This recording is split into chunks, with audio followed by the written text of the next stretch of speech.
A pleasant good evening.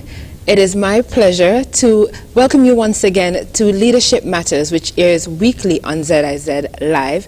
It is hosted by the Prime Minister, Dr. the Honorable Timothy Harris, and he uses this forum to continue to share his vision for the country with you, as well as important updates on national matters.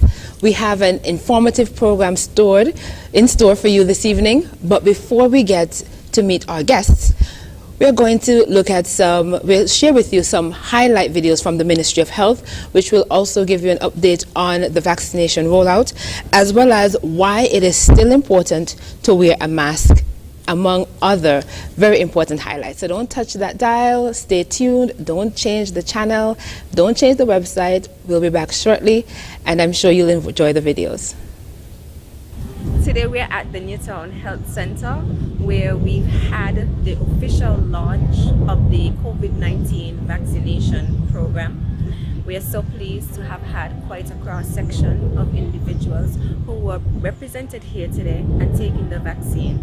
We had members of the cabinet, we had persons from the medical fraternity, doctors and nurses alike, and we've had quite a number of other persons from the clergy, from immigration, from police, you name it, they were all here to take their first dose of the AstraZeneca COVID-19 vaccine.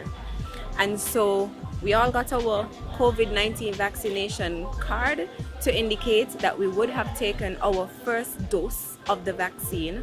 Once we come back in 10 weeks, we will have our second dose, and then once we got that second dose, then the cards would be stamped at the front with the Ministry of Health stamp, and that is to finalize that you did receive both doses of the COVID-19 vaccine.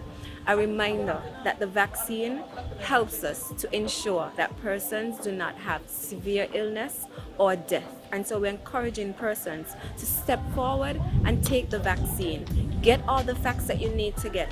The Ministry of Health provides all of the information. The facts on the vaccine are on the covid19.gov.kn website. And so we're asking you and urging each and everyone to come out and get your vaccine. Look at the information, get all the information that you need, whatever makes you comfortable. But I can assure you that we have all taken it so far, and I'm feeling good. My arm is good. It was a vaccine, and so I'm excited about that. And so I'm looking forward to my second dose to say I'm completely vaccinated for COVID-19. And as the science continues to evolve, I'm sure we'll find more information and more benefits as to why you should take the COVID-19 vaccine. But for now, I know that since I've been vaccinated, I lower the risk of me getting severe illness or death from COVID-19. I also know that I'm protecting myself, my family, and my community. So I'm asking everyone, get the facts and then get the vax. Today was an example that it is safe, and we urge each and everyone, when it's your turn and your stage come around, to get vaccinated. As we progress, we will provide more information as to the next stage and who will be next. And so look out for that information from the Ministry of Health. We'll keep you informed, we'll keep you updated, we'll let you know how many persons have been vaccinated, and we'll let you know when it's your turn that you can make your appointment calling 311 or any of the health centers. So go ahead, get your... Today we're at the Newtown Health Center, where we've had the official launch of the COVID-19 vaccination program. We are so pleased to have had quite a cross-section of individuals who were represented here today and taking the vaccine. We had members of the cabinet, we had persons from the medical fraternity, doctors and nurses alike, and we've had quite a number of other persons from the clergy, from immigration, from police, you name it, they were all here to take their first dose of the AstraZeneca COVID-19 vaccine. And so we all got our COVID-19 vaccination card to indicate that we would have taken our first dose of the vaccine. Once we come back in 10 weeks, we will have our second dose, and then once we got that second dose, then the cards would be stamped at the front with the Ministry of Health stamp, and that is to finalize that you did receive both doses of the COVID-19 vaccine. a reminder that the vaccine helps us to ensure that persons do not have severe illness or death. And so we're encouraging persons to step forward and take the vaccine. Get all the facts that you need to get. The Ministry of Health provides all of the information. The facts on the vaccine are on the covid19.gov.kn website. And so we're asking you and urging each and everyone to come out and get your vaccine. Look at the information, get all the information that you need, whatever makes you comfortable. But I can assure you that we have all taken it so far, and I'm feeling good. My arm is good. It was a vaccine, and so I'm excited about that. And so I'm looking forward to my second dose to say I'm completely vaccinated for COVID-19. And as the science continues to evolve, I'm sure we'll find more information and more benefits as to why you should take the COVID-19 vaccine. But for now, I know that since I've been vaccinated, I lower the risk of me getting severe illness or death from COVID-19. I also know that I'm protecting myself, my family, and my community. So I'm asking everyone, get the facts and then get the vax. Today was an example that it is safe, and we urge each and everyone, when it's your turn and your stage come around, to get vaccinated. As we progress, we will provide more information as to the next stage and who will be next. And so look out for that information from the Ministry of Health. We'll keep you informed, we'll keep you updated, we'll let you know how many persons have been vaccinated, and we'll let you know when it's your turn that you can make your appointment calling 311 or any of the health centers. So go ahead, get your vaccination.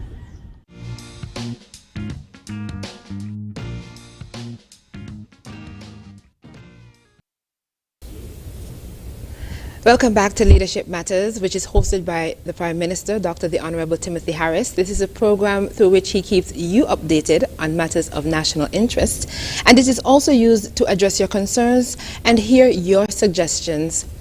This evening, the Prime Minister is joined by Minister of Justice and Legal Affairs and Attorney General, the Honorable Vincent Byron, and Medical Chief of Staff, Dr. Cameron Wilkinson. My name is Jacqueline Bryan, and I am your host this evening.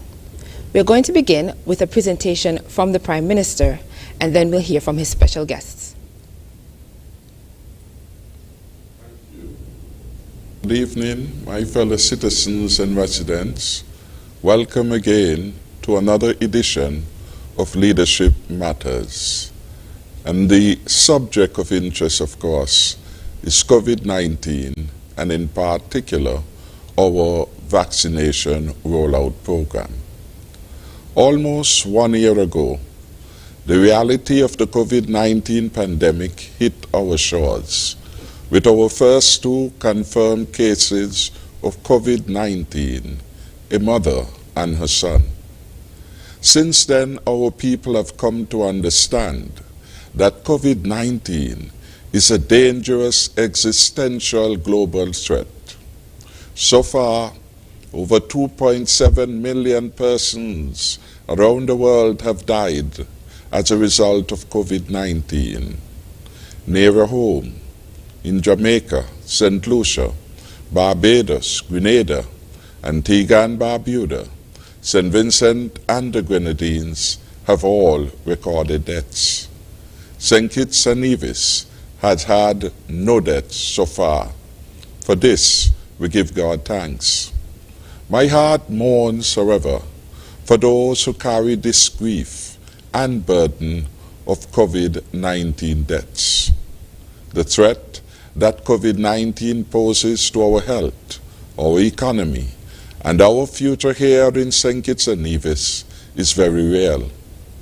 Working together in our all-of-society approach, we have staved off the worst of the virus and realize the distinction of being the independent country in the hemisphere with the lowest COVID-19 count. This is a tribute to the discipline, good sense, and resilience of the people of St. Kitts and Nevis. I must therefore thank everyone for their responsible behavior to date and urge all of us to continue to be circumspect and responsible in the battle against COVID-19. Today, we can be cautiously optimistic that there is a light at the end of the COVID-19 tunnel. We are not yet free of COVID-19. It is in our environment. I repeat, we are not rid of COVID-19 as yet. We all still have to play our part. And our role now is to get everyone in the age cohort 18 to 80 years vaccinated as soon as possible. Please encourage your family members, your friends, your co-workers, and all with whom you interact not to hesitate. Vaccinate now. Our historic vaccination program is delivering real results. Yesterday we achieved a significant milestone of getting 20% of our target population vaccinated. Congratulations are in order to the 6,717 persons who understood the urgency of the times and got themselves vaccinated by end of the Monday, March 15th. It is crucial that we do not wait any longer to get our federation back on track. I want to put St. Kitts and Nevis back on the prosperous path we were on before the COVID-19 pandemic hit us. By March last year, we had the largest number of Social Security contributors and record, the largest number of active employees and the record of Social Security, and the highest number of jobs and record.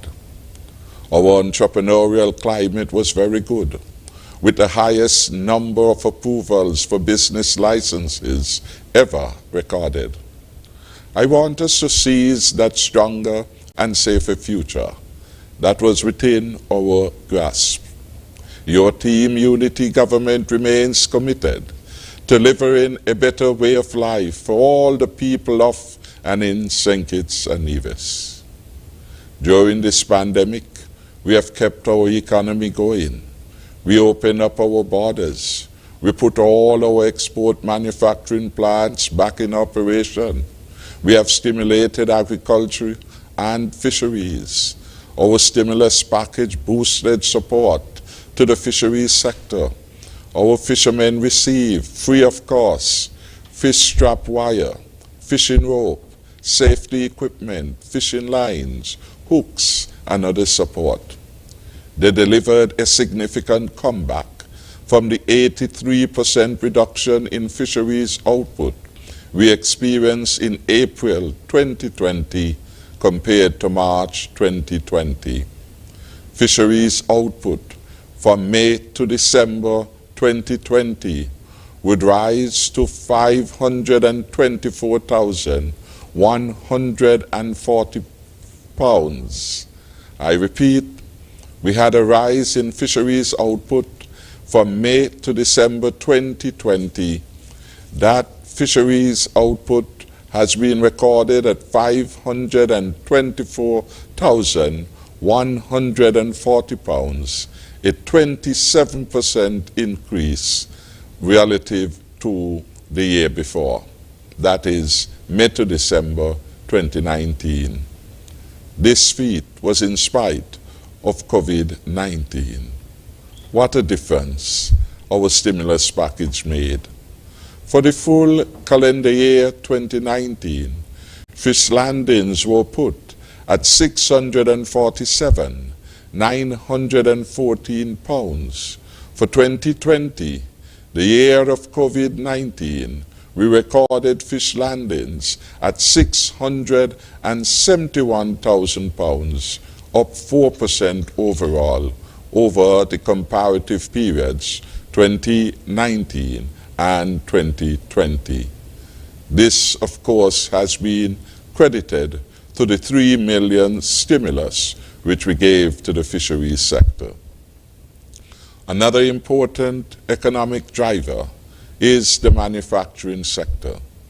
Our manufacturing sector is showing signs of recovery, with merchandise exports for the first 2 months of 2021 totaling EC 15 million, about the same as it was in 2020 at this time.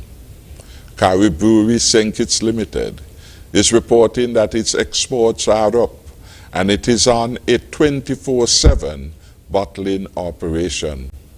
The growth in its demand has caused it to increase its employee count to 156.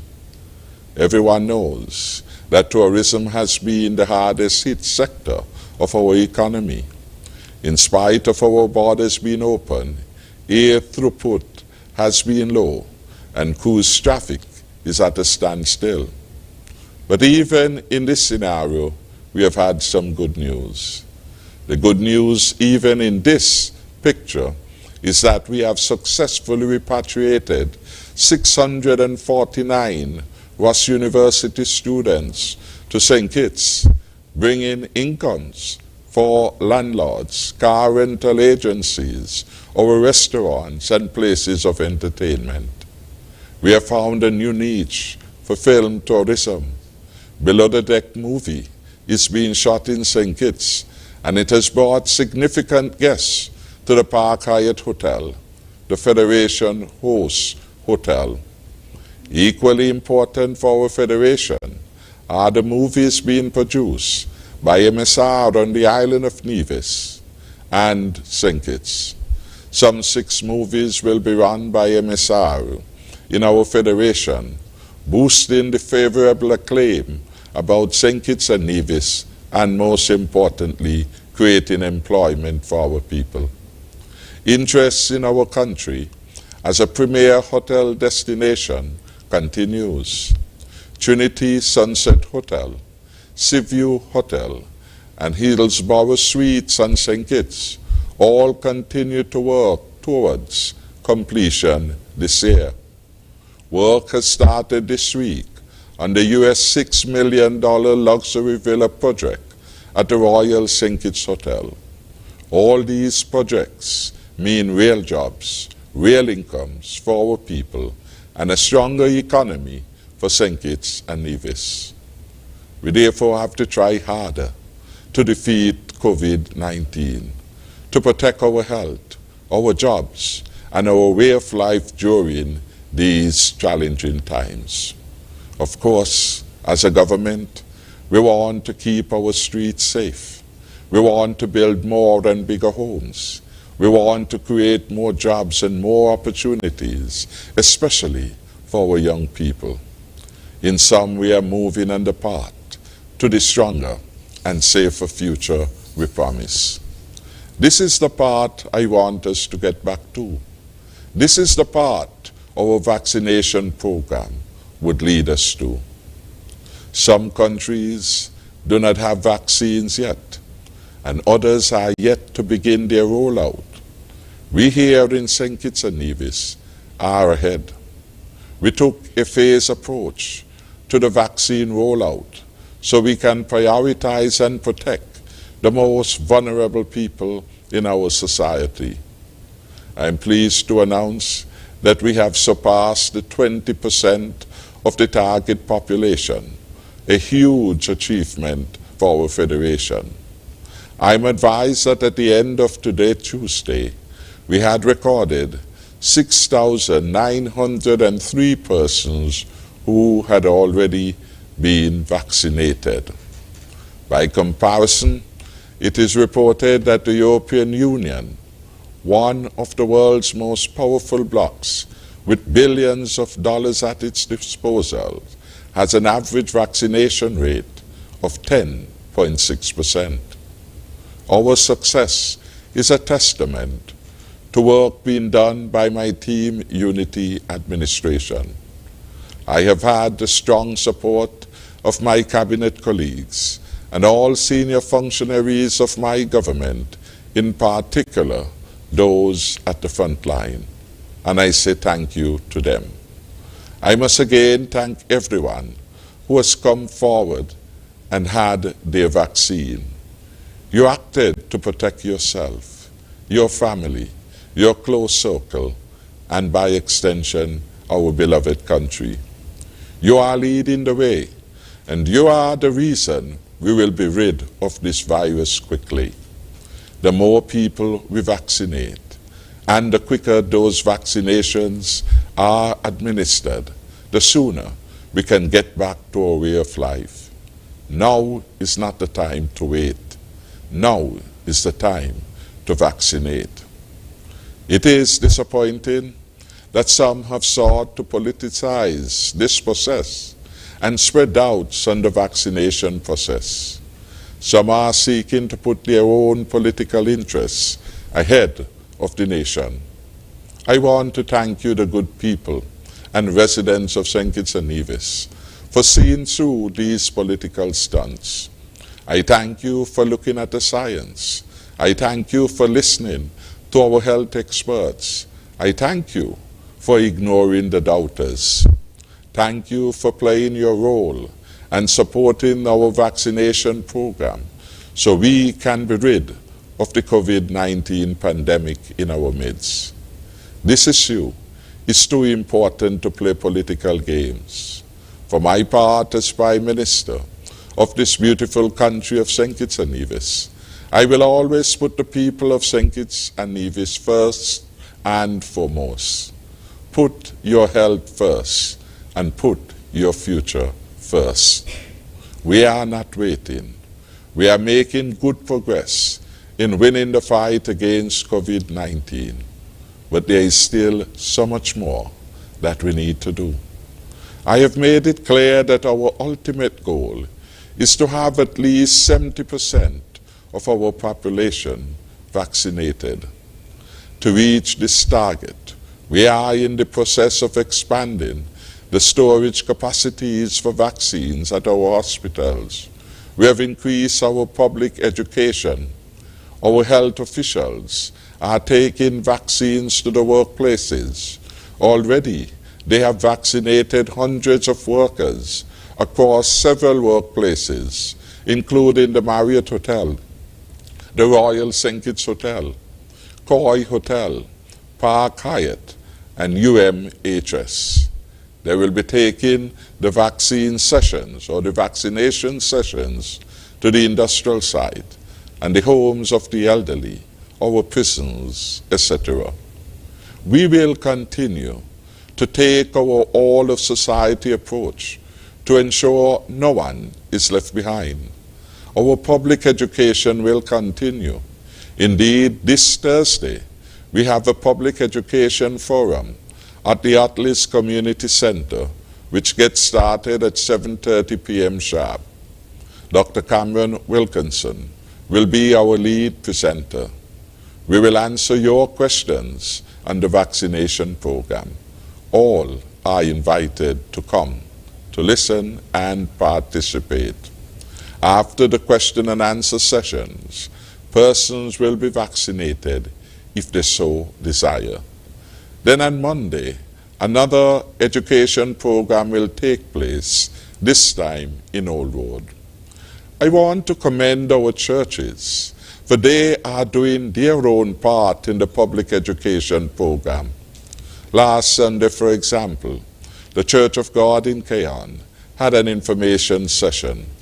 Dr. Natalie Osborne was the lead presenter. I must commend her and Pastor Ben Brown on this initiative. Of course, other churches are doing the same, and I commend them too. As our successful vaccination program continues to roll out, we all have a responsibility to keep playing our role. We have cause to be hopeful, but we are not yet out of this yet. We all have a responsibility to protect each other, our families, our friends, and loved ones from this deadly disease. So continue to play your part. Continue to observe all health protocols. Working together, we will see this pandemic through. I feel particularly honored tonight to have with me two gentlemen who have been, in their own ways, they have given yeoman service to our country in this Herculean battle to defeat COVID-19. I therefore extend special welcome to our Attorney General, the Honorable Vincent Byron Jr., and Dr. Cameron Wilkinson, Medical Chief of Staff, to the panel tonight.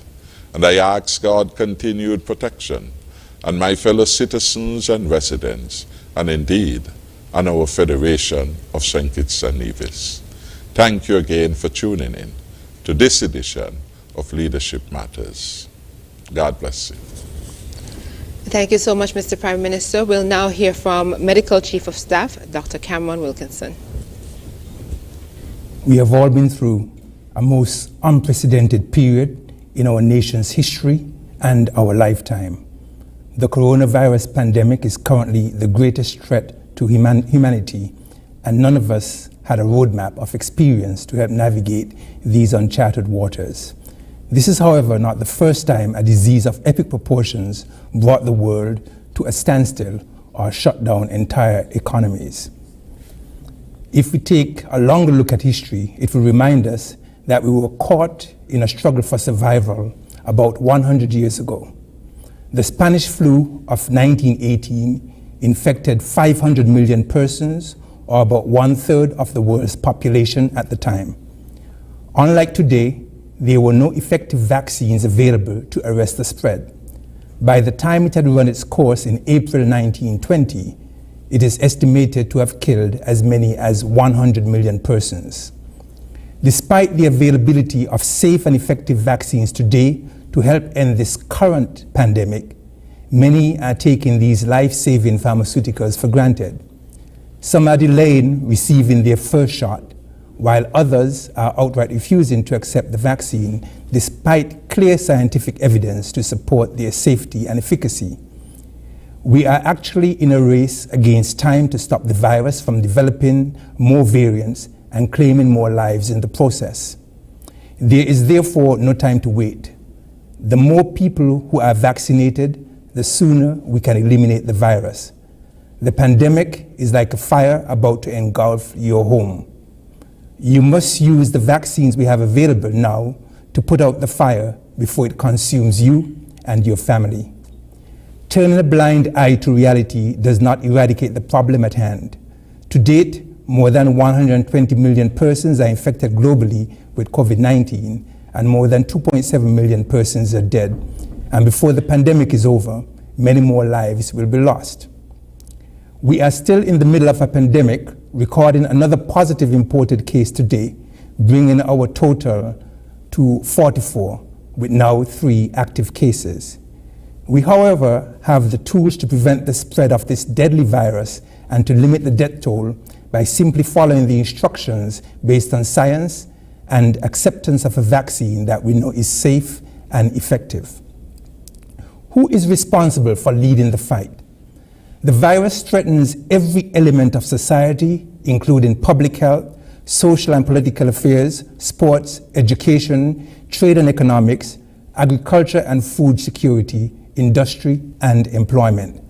The pandemic, therefore, is not merely a medical or health issue, and the problems created by it cannot be handled by any one governmental ministry. The Ministry of Health cannot and should not therefore be expected to be the only sector tasked with remedying the crisis. It requires the whole of government. So what is the whole of government approach? The whole of government approach means different government agencies with varying mandates working together to combat the common enemy, the COVID-19 virus that threatens our lives and our livelihood. We therefore here have all the major ministries involved in fighting, including the ministries of health, finance, national security, education, sports, labor, industry and commerce, agriculture, tourism, and legal and justice. In the whole of government approach, it follows naturally that the Prime Minister or leader of the country is at the top of the decision-making process, guided by science and advice from the technical experts. It also follows that success in the fight would be attributed to the Prime Minister or leader of the country, and also any blame from the aftermath of any crisis arising. However, government alone or our leaders alone cannot stop the spread of the virus without the involvement of the whole of society. And so what is the whole of society approach? The World Health Organization recommended a whole of society approach in the fight against the virus, which means government engaging all stakeholders, including civil society, academia, the media, private sector, NGOs, other voluntary associations, communities, families, and individuals to strengthen the resilience of communities and society as a whole. It is essential to have community involvement at the core of the response. We therefore need to continue to take the message to every community across the Federation. I was happy, therefore, to have been engaged in a number of these community education campaigns in Boyd's, St. Johnson Village, and St. Paul's last week, and I look forward to participating in another in Otley's on Thursday this evening, as the Prime Minister just mentioned. My colleagues, Dr. Sebastian, Archibald, Offrey, and Osborne, and also Dr. Laws, our CMO, were also involved in such campaigns across the Federation.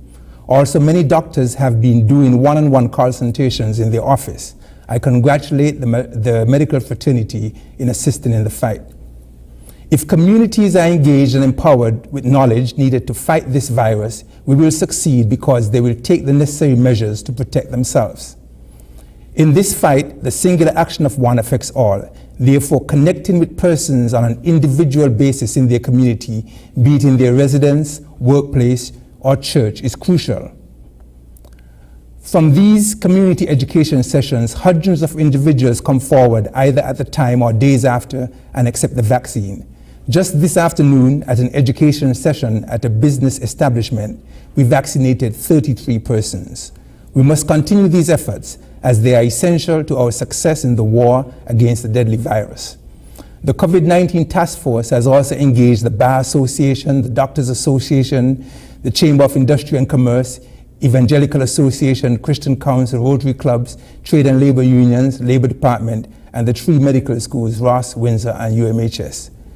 We have not only been involved in dialogue, but also in the formulation of a unified or common agenda on how government and the broader civil society can collaborate and work together in solving the issues related to the pandemic. The right information must be given at the right time to be effective and for people to understand the gravity of the situation and the appropriateness of the interventions needed. That is why our education program started in January 2020, way before the virus was declared a pandemic.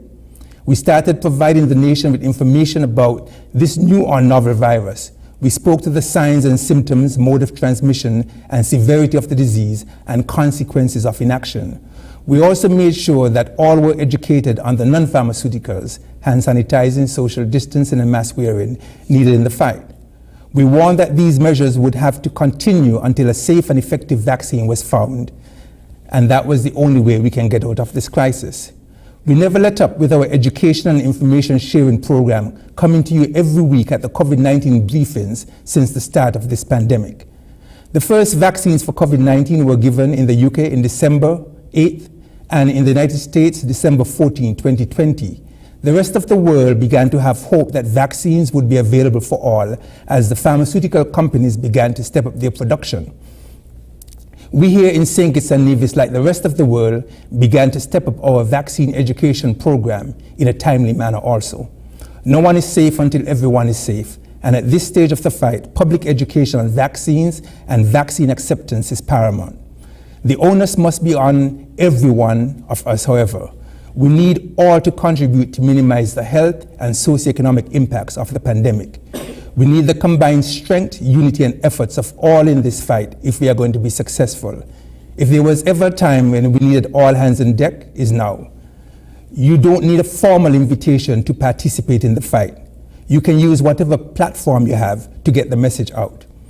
In this era of fake news and misinformation, the media also must understand that they have a crucial role to play with balance and factual reporting so the public can be well informed. Now, our vaccine rollout started on the 22nd of February this year. In just over 3 short weeks, we have vaccinated 6,903 persons, or 20.89% of the target population, with the first shot. This is a significant milestone for the people of the Federation, and they should be congratulated. We know that the first jab offers 76% efficacy, and it rises to 82% efficacy after the second shot. The effectiveness at preventing hospitalization, severe disease, and death is even higher as more persons get vaccinated and we reach herd immunity. The vaccine is free, safe, and effective, and available in all 11 health centers in St. Kitts and 6 in Nevis. I encourage all who are eligible for the vaccine to take advantage of the opportunity. Now, is the AstraZeneca vaccine safe?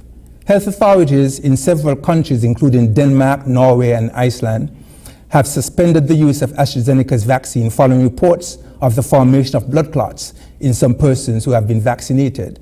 Also, France, Italy, Germany, and Austria have halted the use of a certain batch out of precaution. It is important to note that blood clots can occur naturally and are not uncommon. The World Health Organization said its advisory committee on vaccine safety is currently reviewing the reports.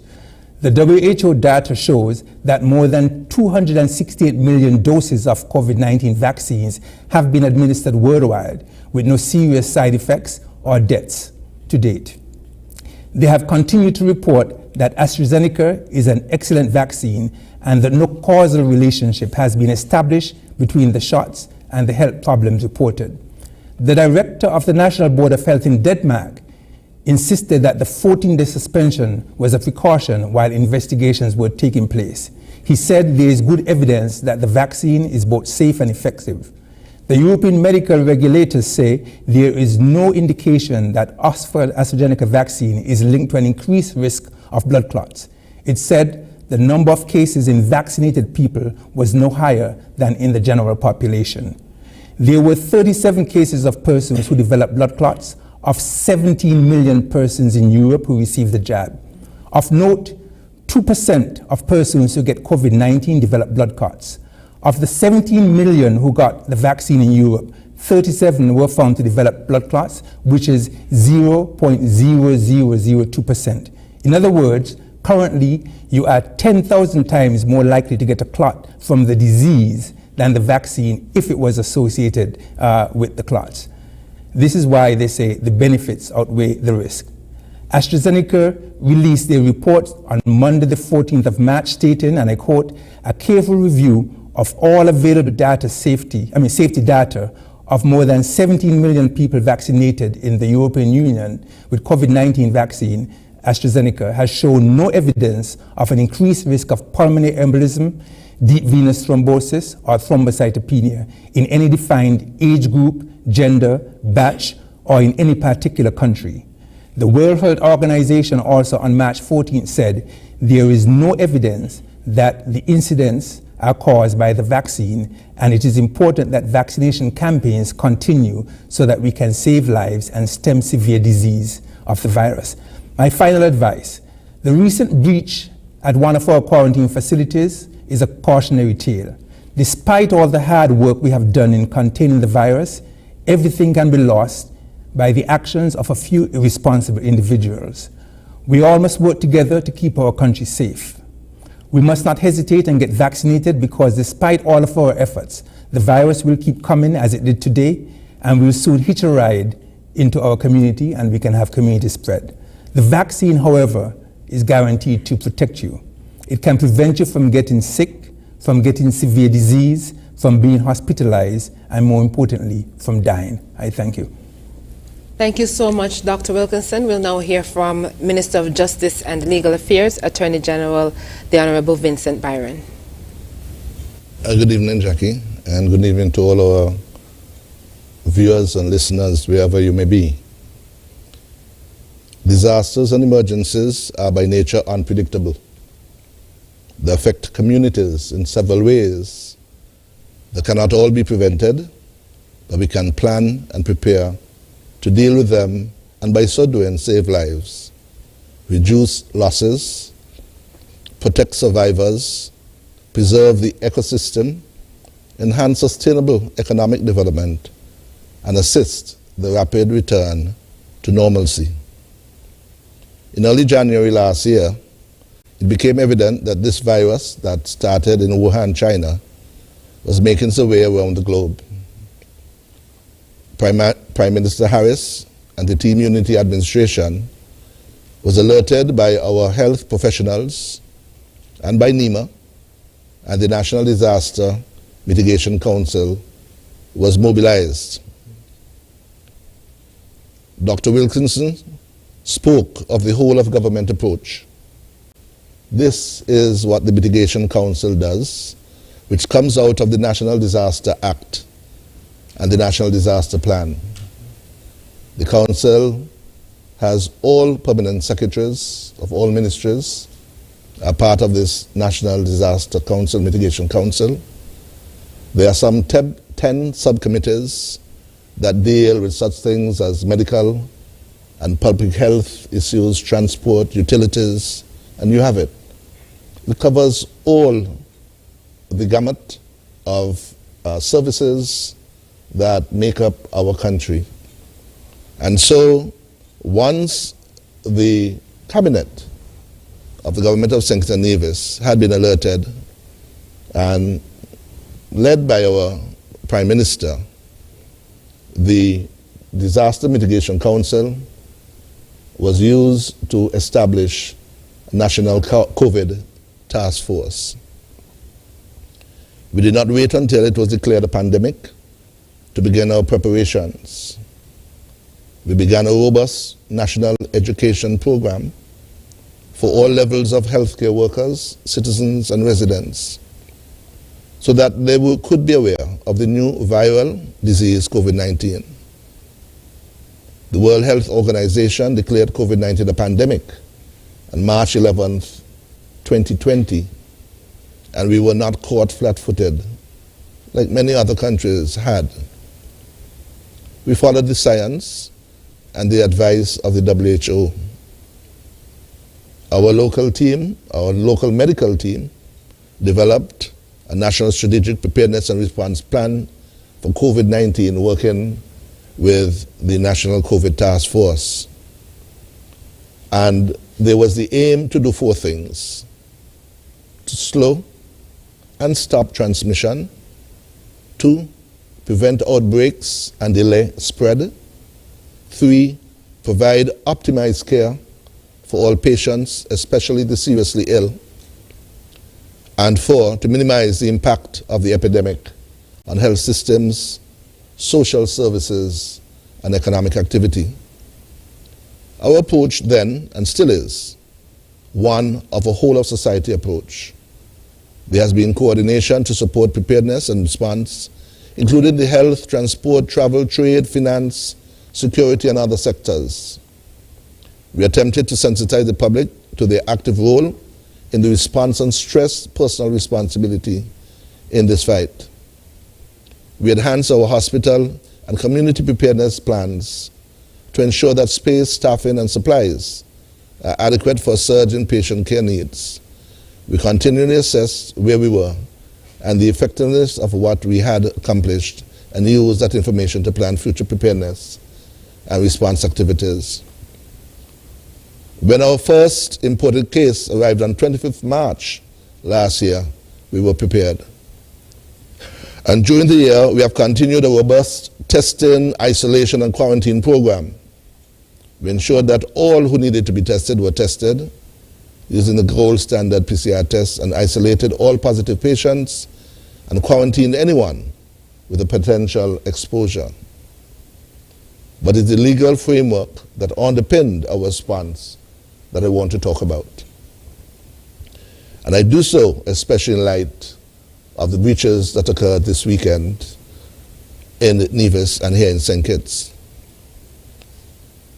The Emergency Powers Proclamation and Emergency Powers COVID-19 Regulations 2020 were the first laws enacted to specifically seek to control and mitigate the spread of COVID-19. And it was in that vein, on the advice of the Honorable Prime Minister, His Excellency the Governor General declared a state of emergency from Saturday 28th March 2020 in light of the imminent threat posed by the rapid and potentially deadly spread of the novel coronavirus on a global scale. Since then, we have passed into law 28 iterations of the COVID-19 regulations, each seeking to balance varying levels of restrictions and freedoms. The legal framework for COVID-19 includes various protocols and provisions to effectively manage the crisis, protect the vulnerable, and promote sustainable recovery. The legality of the emergency actions that were taken by the government to seek to protect the people in this country have been challenged in the courts of law and have been found to be reasonable or appropriate. These actions mirror those of the international community, and they were necessary, although they were inconvenient or unconventional.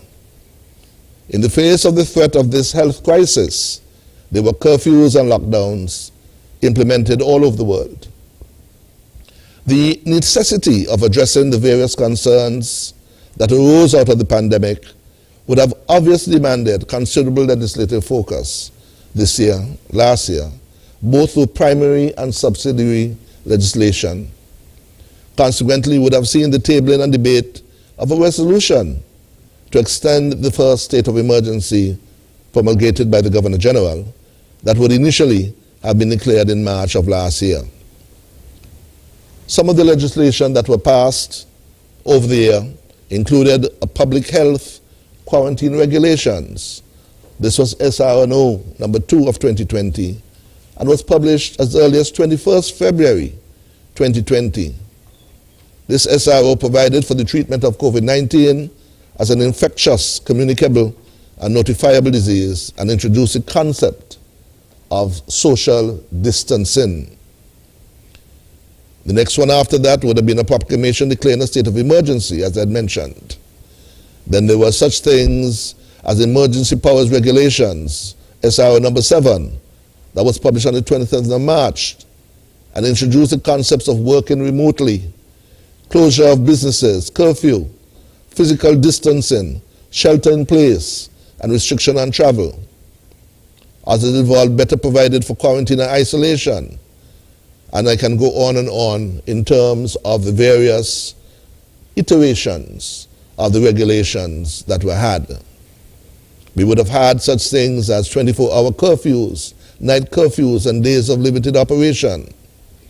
We would also have had, when it was no longer necessary to implement 24-hour curfews, and so forth. These iterations, these laws that were passed over time, would have ended up on the 17th of November 2020, when the Parliament would have passed into law the COVID-19 Prevention and Control Act. This act was intended to provide for an appropriate, sound, and valid framework as we continue to seek to protect the people in this federation from this disruptive and potentially deadly virus. Most of us are only too painfully aware of what the world statistics look like. In our own way here, we have not been immune to the incursion of this tsunami-like threat, which has phenomenal effects on our economies, on our businesses, on travel, and our way of life. I want to briefly look at the COVID Prevention Act, Prevention and Control Act 2020. It is a very comprehensive piece of legislation that is divided into some 5 parts and has a number of schedules that have been added to it. The key parts that our public must be aware of would be Part 2, that deals with the administration of the whole response to this COVID pandemic. In Part 2, which deals with the administration, the Chief Medical Officer has ultimate responsibility for the management of the public health response in COVID-19 on the island of St. Christopher and on the island of Nevis. And it sets out what all the Chief Medical Officer does. In that section, Section 4 of Part 2, the National COVID-19 Task Force is set up. And it says that subject to provisions of Section 3 of the National COVID-19 Task Force, this is responsible for the coordination of the national response of COVID-19.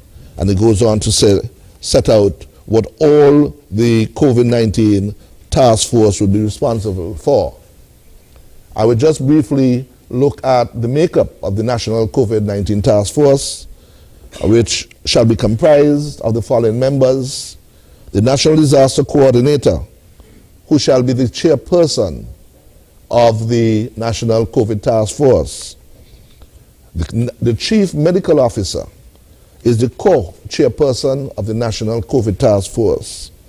The Medical Officer of Health for Nevis, the Medical Chief of Staff of the Joseph France General Hospital, and it speaks to a senior representative of the Nevis Disaster Management Authority, a representative from the Ministry of Health, the Ministry of National Security, the Royal St. Christopher Nevis Police Force, the St. Kitts and Nevis Defense Force, the Immigration Department, Customs and Excise Department, the Ministry of Foreign Affairs, Department of Information and Technology, St. Kitts Air and Seaports Authority, the Nevis Air and Seaports Authority, and from time to time, other members of the public service are co-opted by these members. I cannot tire in commending the members of the COVID task force, which I've had the honor to oversee, along with Senator Phipps, and the exemplary manner in which they have conducted their onerous duties. The task force has given St. Kitts and Nevis the enviable record of 0 fatalities from the devastating global pandemic that has ravaged the populations of the developed world. And when I say the task force, we must give kudos to the medical team that has led this task force and given expert science advice throughout. I want to look just at a couple other things in relation to the COVID-19 Prevention and Control Act. In Part 3, it speaks to public health interventions, which makes up most of the Act.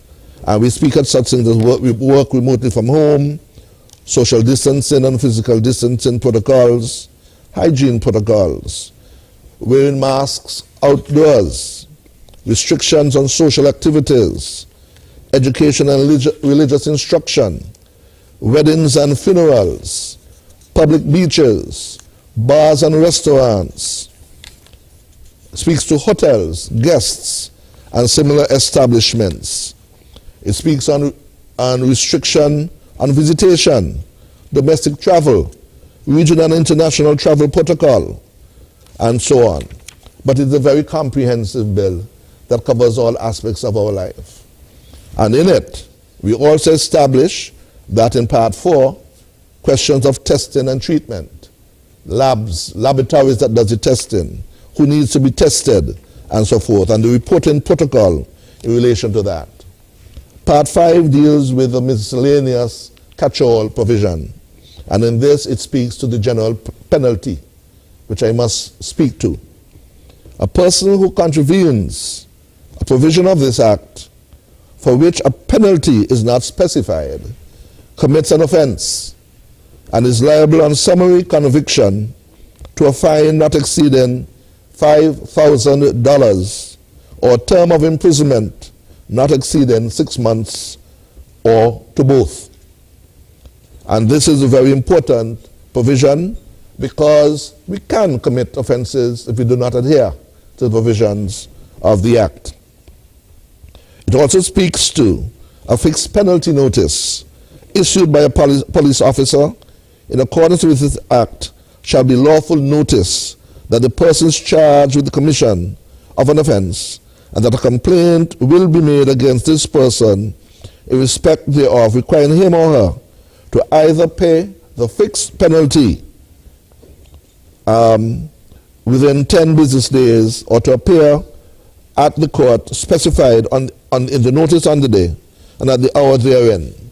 But this is also important as well because in addition to breaches, offenses that may be had, you recall that recently in our parliament we made an amendment to this Act to introduce where that the wearing of a mask now carries a fixed penalty, or the non-wearing of a mask in public places carries the fixed penalty of $100 and so forth. It's a very important point. I want briefly to speak about some breaches in the protocols that have occurred quite recently. Today, at the regular weekly meeting of the National COVID-19 Task Force, we deliberated on 2 breaches that occurred at a hotel establishment in Nevis and which are of some concern. The first breach occurred on Thursday evening, or on Friday, I believe, when a couple left a tour group that had been given a special permission to vacation in place at that hotel. Now, the concept of vacation in place means that an international visitor can visit pre-approved hotel locations, and they can stay for the first 7 days. And if, when tested after day 7, they're found to be negative, they're allowed to leave the compound and visit certain very selected locations. It could be Brimton Hill, our National Heritage Site, World Heritage Site, other historic sites, and so forth. But if you are to vacation in place in the hotel, you should not leave the hotel. And the couple breached that regulation and walked to a local museum in Charlestown. They had to be removed from the hotel, and they have been quarantined at the government facility at Potworks. Later that night, or in the wee hours of Friday morning or Saturday morning, 6 members of the group also evaded security and visited a local night spot. These are very serious breaches, and those 2 have had to be quarantined at Potworks on the guard, and tomorrow they will be brought before the magistrates in the magistrates court in Charlestown and will be dealt with. These breaches cannot be tolerated, and we in our country, St. Kitts and Nevis, are very proud of the way in which we have managed the response to COVID to date. It is why we are the envy of many in the world that we have done so. Our protocols are strict, but it has given our people the sense that we are COVID-free. And so we want to insist that all our citizens should adhere to the protocols.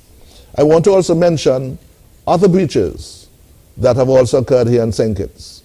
And these happen from time to time in relation to one of the protocols that have been introduced to combat mass gatherings. Mass gatherings we have been advised by our medical fraternity is something that we should be very careful about. And we define mass gatherings as an event if the number of people it brings together is so large that it has the potential to strain the planning and response resources of the health system in the community where it takes place. Consideration must be given to the location and duration of the event, as well as the number of participants. And so the question of mass gatherings is one in which a specific protocol has been introduced. And so when somebody wants to have a public event, or any event for that matter, the determination is that the number of patrons between 25 and 15 is regarded as a small gathering. And if you have between 51 and 100, a medium. 101 to 150 individuals is a large gathering. Now the protocols require that any indoor event should have no more than 100 patrons, and if you are in an outdoor environment, you can only have up to 150 individuals. So the concept of mass gatherings is being strictly adhered to. And I said so in the context that sporting events, whether it be football, basketball, athletics, have been to that extent restricted to be spectatorless. in order for us to control the idea of mass gatherings that are seen potentially to be able to be a form of spread, the transmission of the virus, if it so happens to be in our community. We are very careful to adhere to that. Therefore, what has happened to us on this weekend is where someone will have a function and has to apply for permission from the police, and the chief of police has the authority to grant permission. We have found that more and more those who are promoters of events are exceeding the numbers for which those permissions are granted. And these two have had to be closed down. There will be strict adherence to these protocols, and if it is found that there is a breach of these protocols, if it is that it is an offense has occurred, these two would be brought before the court to answer for those breaches.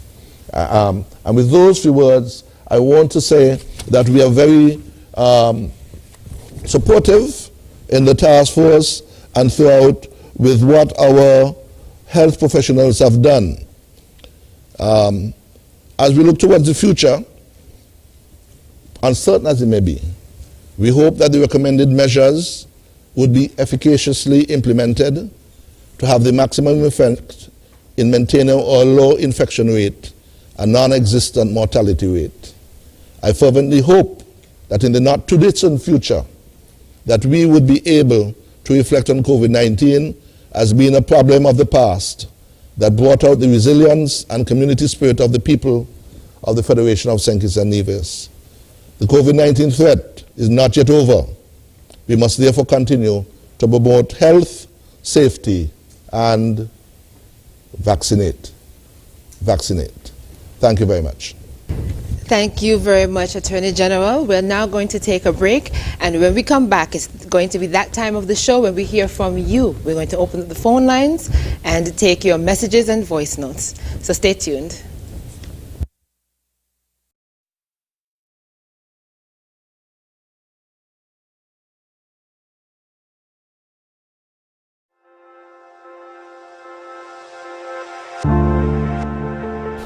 I wear a mask because I want to protect.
Tonight we are in the Boyd's community at the Brantywell Primary School, where we took the education to the community. We allowed the persons within the community to be able to ask questions about the AstraZeneca Oxford COVID-19 vaccine.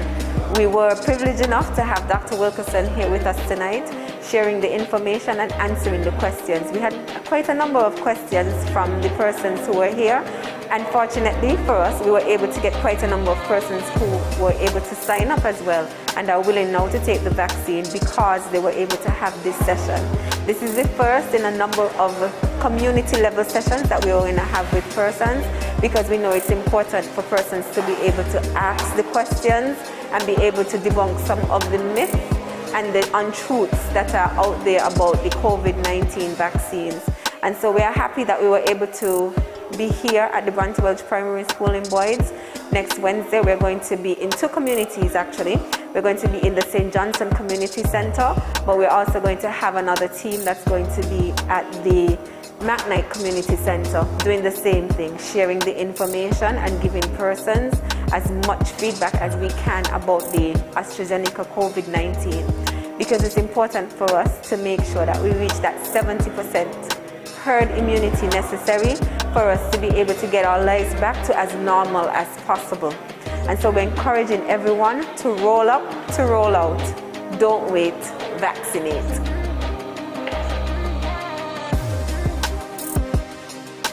I took the vaccine because I want the in-person audience experience at Sugar Mass 50.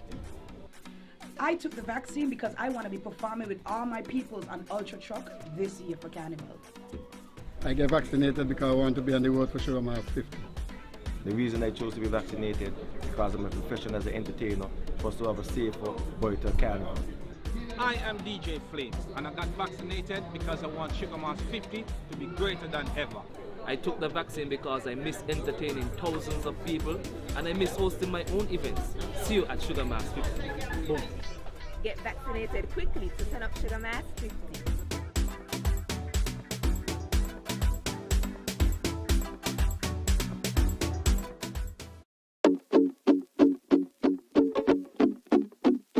Tonight we had another successful town hall meeting in which we engaged the community regarding the vaccination rollout in St. Kitts and Nevis. As of this afternoon, we had just under 6,000 persons who have been vaccinated. That brings us close to 18% of our target population, which we need to have vaccinated to achieve herd immunity. Tonight's session was to bring the information to the people in a manner in which they have the opportunity to share their concerns, to express their fears, and to have them answered by the professional and the experts in the health ministry. I want to commend our Medical Chief of Staff, Dr. Cameron Wilkinson, our Permanent Secretary in Health, Dr. Dolores Stapleton Harris, and of course the District Medical Doctor, Dr. Bernice Nisbet, for participating in this very rich experience for the people of the community of St. Paul's and the adjoining areas. I think this has been highly successful.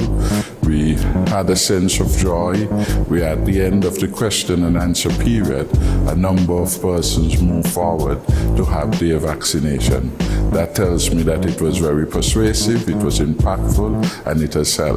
And I know these persons are going to be ambassadors. They're going to be out there with their own experience, sharing with others, and as a consequence, we're going to have more persons participating in the program.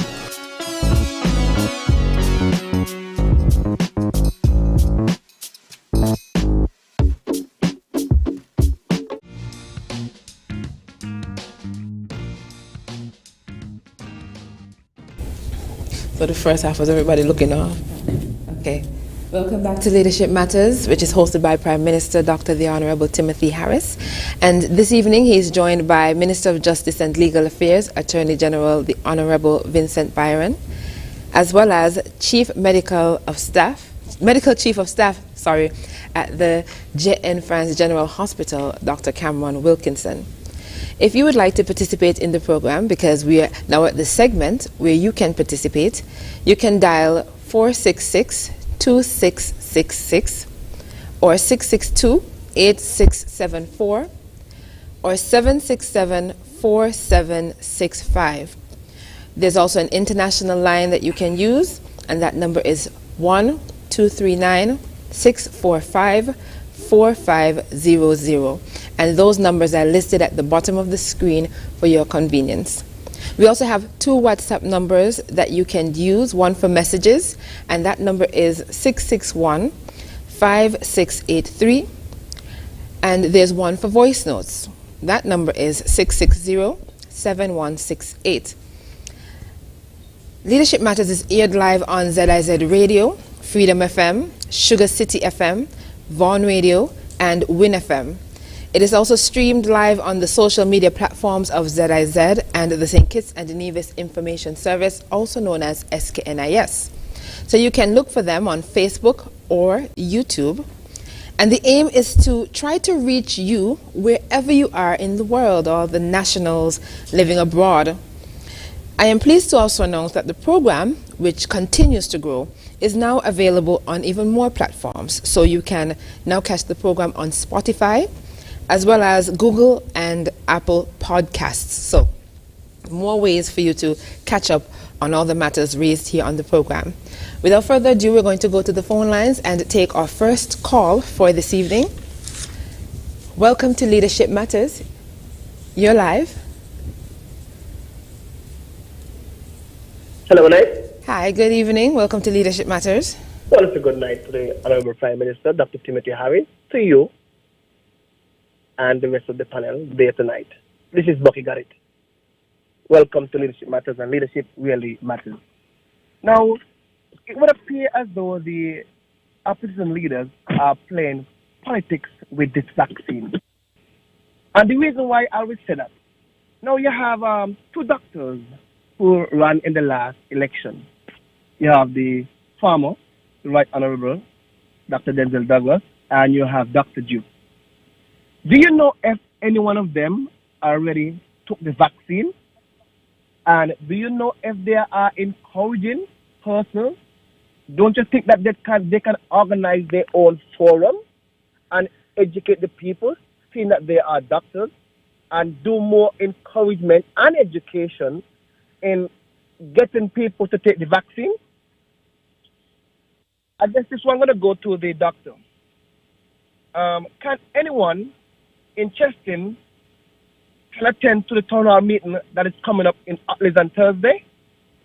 Also, do you know if the bus drivers are taking the vaccine, or could you give an update of how many persons have taken the vaccine that are bus drivers? What about taxi operators? Remember, these are the persons who carry the bulk of our passengers back and forth.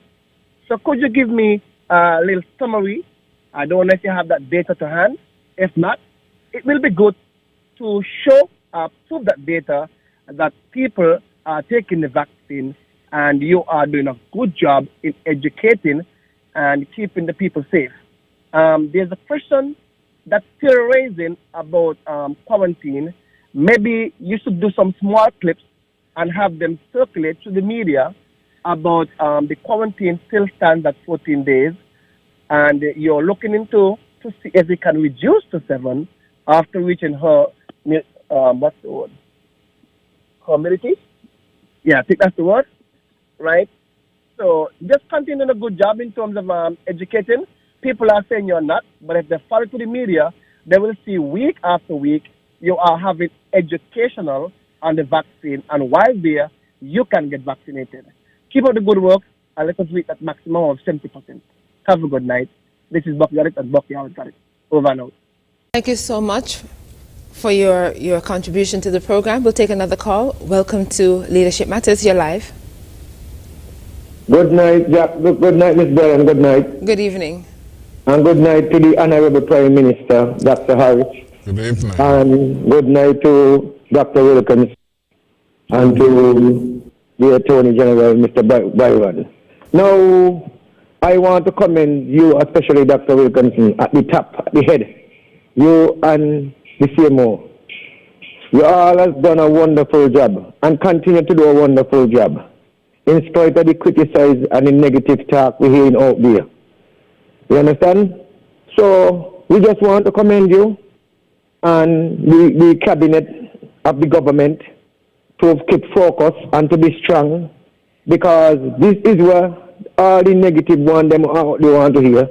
things to happen, and then we get in a disaster in the Federation. Like some people is saying that they must wait until we get community spread to take the vaccine. Watch a thing like that. We all done so well from since the beginning of the COVID to shut down the country, and we have our social distance and use our masks. And you're going to tell me that no, we have things so good.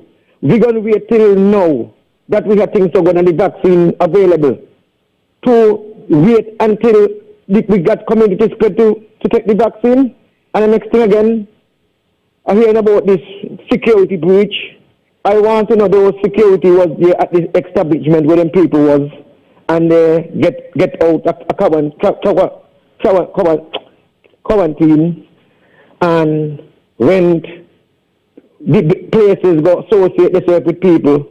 I want to know if the security gun charged to for doing what they're doing, because I believe if security was there or they wasn't sleeping in that and these people get out, it got to be somebody was supposed to know that these people go in there, or maybe they get paid by somebody to let them out and then go and come back. So I would like to know what penalty will if the security let them people go to these business establishment and go associate themselves with people. So I would like to know from the Attorney General what penalty will come against those security. And continue to do a good job, Mr. Prime Minister. You're back strong, and I want you to continue. You and your cabinet. You all have a wonderful night. God bless. Thank you so much for your contribution. We'll take another call. Welcome to Leadership Matters. You're live. Good night. Hi, good evening. Good night, Mr. PM. Good night, the AG. Good night, the Medical Chief of Staff.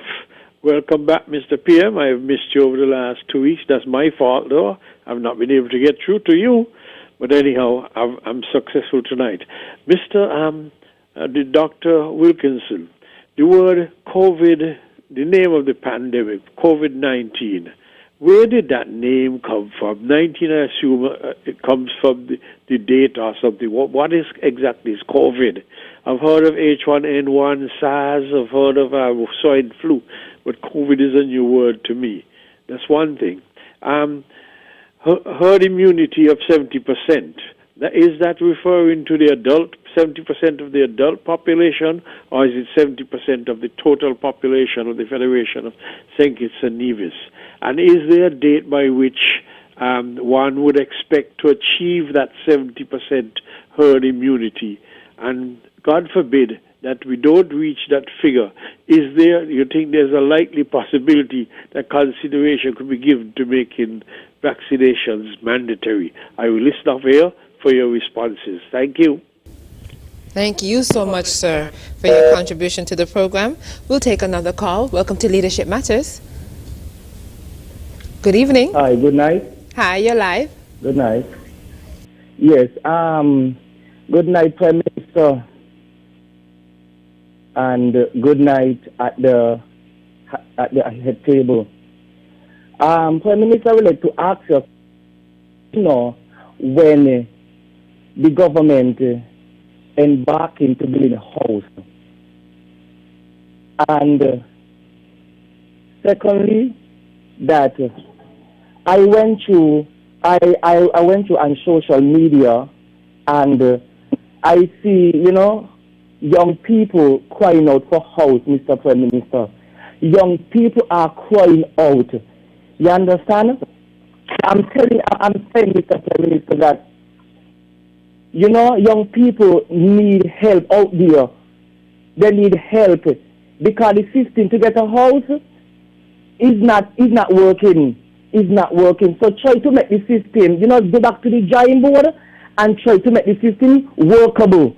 You understand? To make people smile and to empower young people. People out there need a house, Mr. Prime Minister, and I know you can help them, Mr. Prime Minister. People out there need job. People hungry, Mr. Prime Minister. People out there suffering. People want water cutting off. People lights cutting off. People out there suffering. I'm not saying that. I'm not saying that the vaccine. I'm not saying the vaccine is a good thing. It's a good thing, yes, but it is a real, genuine issue need to be addressed for young people. I thank you. Thank you so much for your contribution. We'll take another call. Welcome to Leadership Matters. Good evening. Good night. You can hear me? Yes, we can. Okay. Best leadership. Prime Minister, people see and know the good you have done for over 5 years. Instead of going on all the program talking about raise of pay, and you did not cut their salary, call and say thanks. Stop abuse and want to be around. They see what's going on. If you're not nice, why dear? My wonderful Prime Minister, none like you and will never be. Prime Minister, you look good. Hard work paying off. Do not, the distractors can't stop you. Don't mind the say you did not get there by mistake. They was glad for you. The party you come from don't matter. I just want to wish you all the best. God's blessings, spare life, good health, strength, protection, and thank God for you. And for me too, that I can enjoy all that you're going to do. Whatever you promise, it's 6 years to 20, things will come. We don't have anything to talk about. We have to be careful and keep the protocol serious. Bus and taxi men and others, it's not happening. Let us watch TV, listen radio, all those deaths. St. Kitts small, we can't take that. People wish they was living in St. Kitts and want to know how you get that to Prime Minister. Prime Minister, no more to live, please. Our real natives will want to come home. Thanks to you, the CMO, Mr. Samuel, and others for a job well done. To Dr. Wilkerson, who get the vaccine already. If they go to a business place or function, how they will know who get? If both will have to show something or it don't matter. Good night, culture. Good night to all my friends and family who live away and just listen. Thank you again. Get home safely all. Thank you so much. I hope you enjoy the rest of your evening. Thank you. We'll take another call. Welcome to Leadership Matters. Hello? Hi, good evening. Yes, good evening, Jacqueline. And good evening, Mr. Prime Minister, Mr. Attorney General, and Dr. Wilkinson. A very pleasant good evening to everyone who listens in this program. I must then say, Prime Minister, thank you very much for the kind of leadership that you have been giving to the nation and the whole world. You are one who the world is admiring.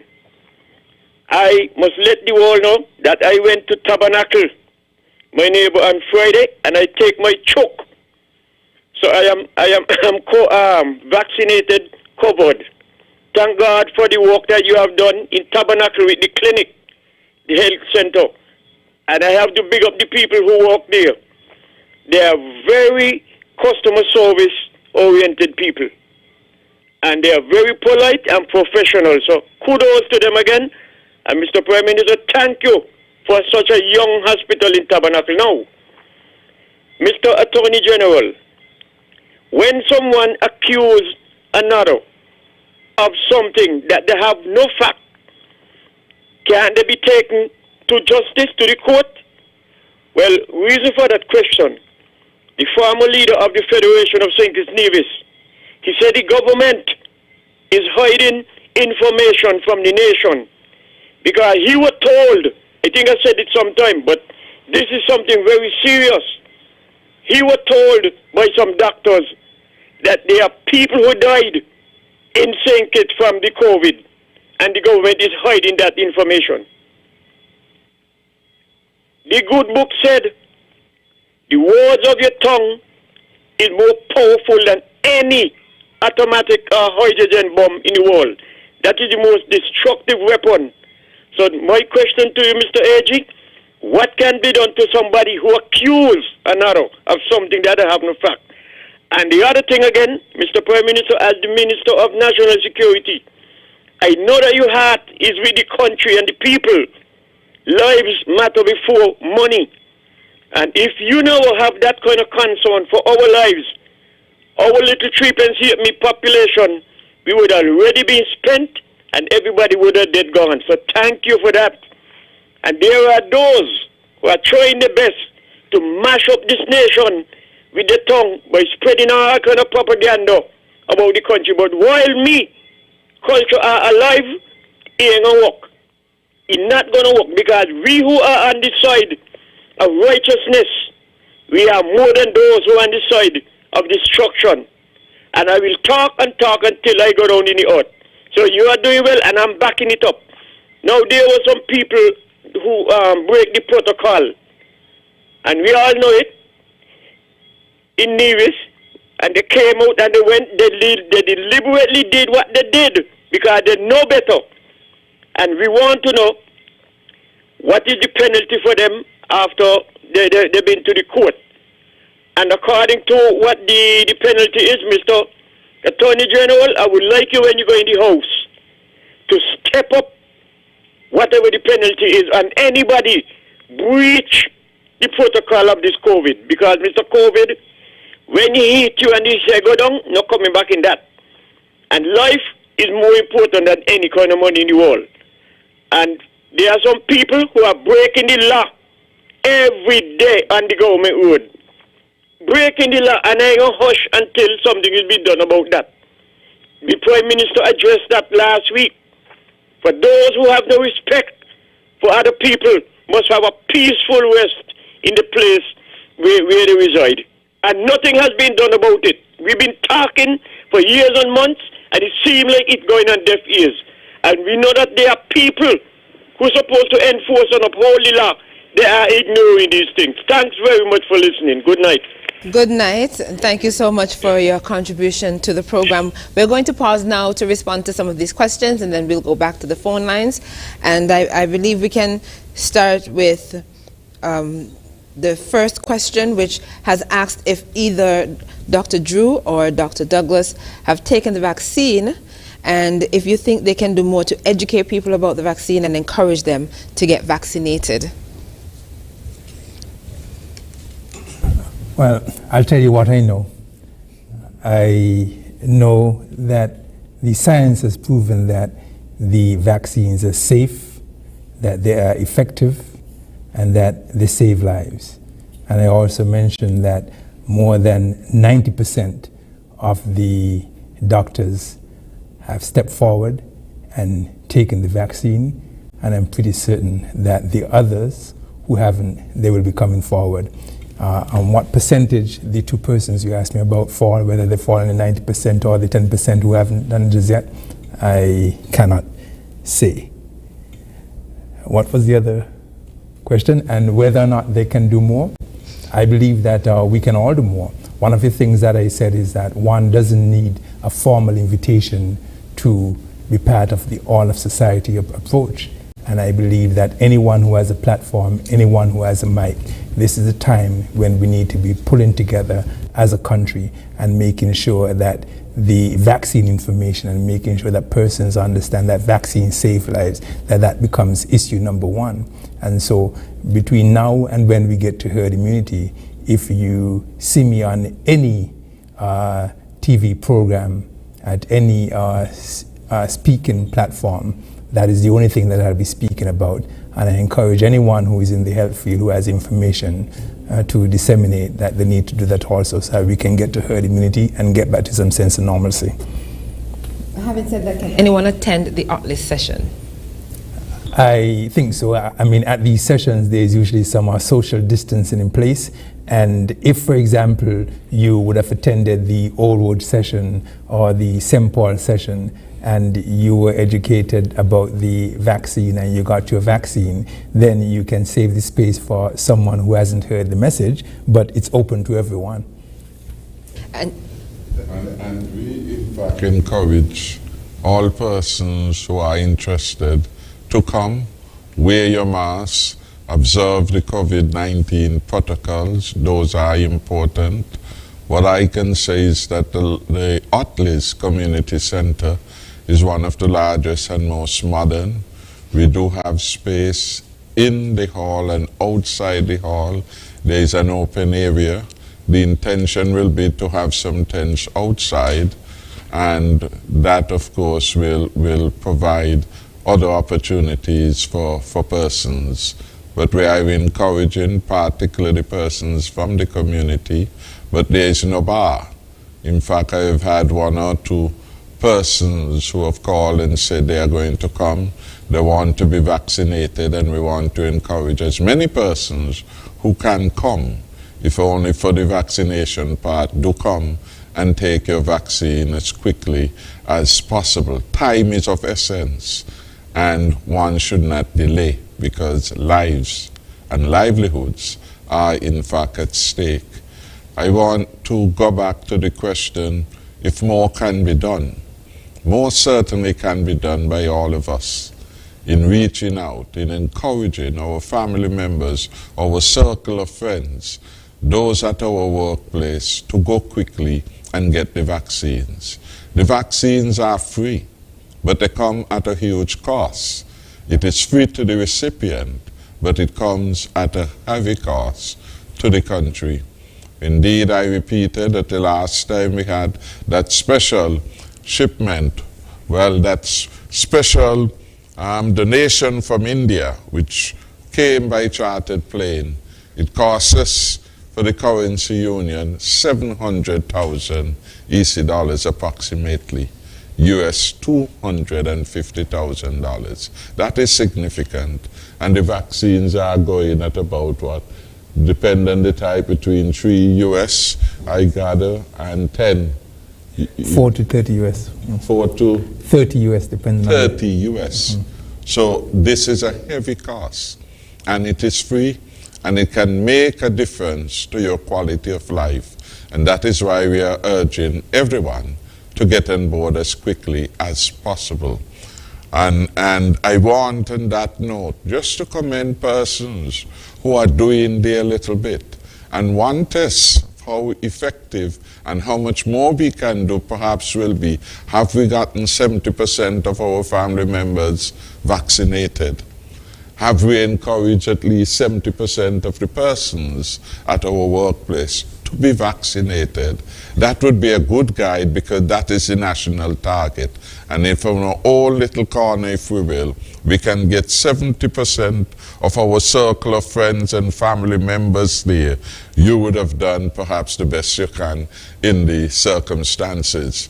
I want to commend the churches. Several churches have invited doctors and other health experts to come out and to speak to their membership. And I think that is very good. I spoke in my presentation to the Church of God in Keon, Dr. Ben Brown. I gather the Antioch Baptist Church is having a similar information session. I'm aware that the Church of God in Newton Ground has had its own session, and other churches are doing the same. I want to commend the workplaces that are inviting the health experts to come to speak to them. And his own presentation, Dr. Wilkinson mentioned a number of entities, including, I think, the Bar Association, which have invited. I hope that every important entity, and each entity is an important one, will do the same. Get the facts from the people you know and from the people you can trust. And we have in the leadership of our health ministry doctors who you can rely upon. The true test of it is that they were among the first to have volunteered. On the first day when we launched our vaccination rollout, over 20 plus of doctors across the various specialities went forward. They went forward to show that it was good enough for them. And if it is good enough for them who, in part, keep you healthy, it must be good enough for you, or even better for you. So I'm inviting everyone to do what they can to take this forward, because at stake it is more than you, your family. At stake is the recovery of our country, which we have to take very seriously. AG, you may want to add your quota. Thank you, Prime Minister.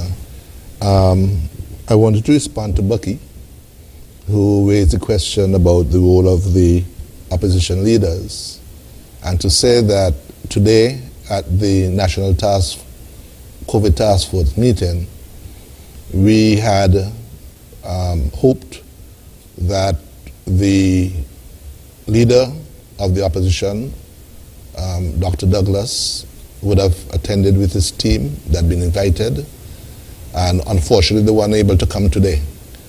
And I've asked if they could have rescheduled, and we are hoping that they will attend the task force and meet with the task force next week, Tuesday.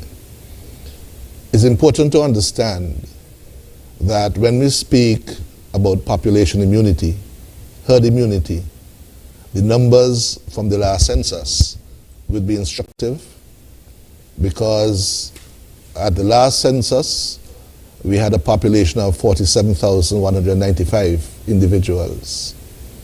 Now, Dr. Wilkerson will tell you that the vaccine will only be administered to those 18 and above.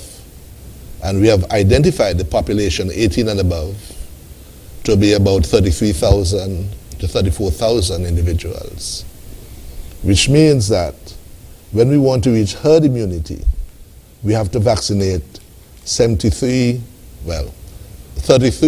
to 34,000 individuals. In other words, all of the adults in our society, we should be aiming to vaccinate.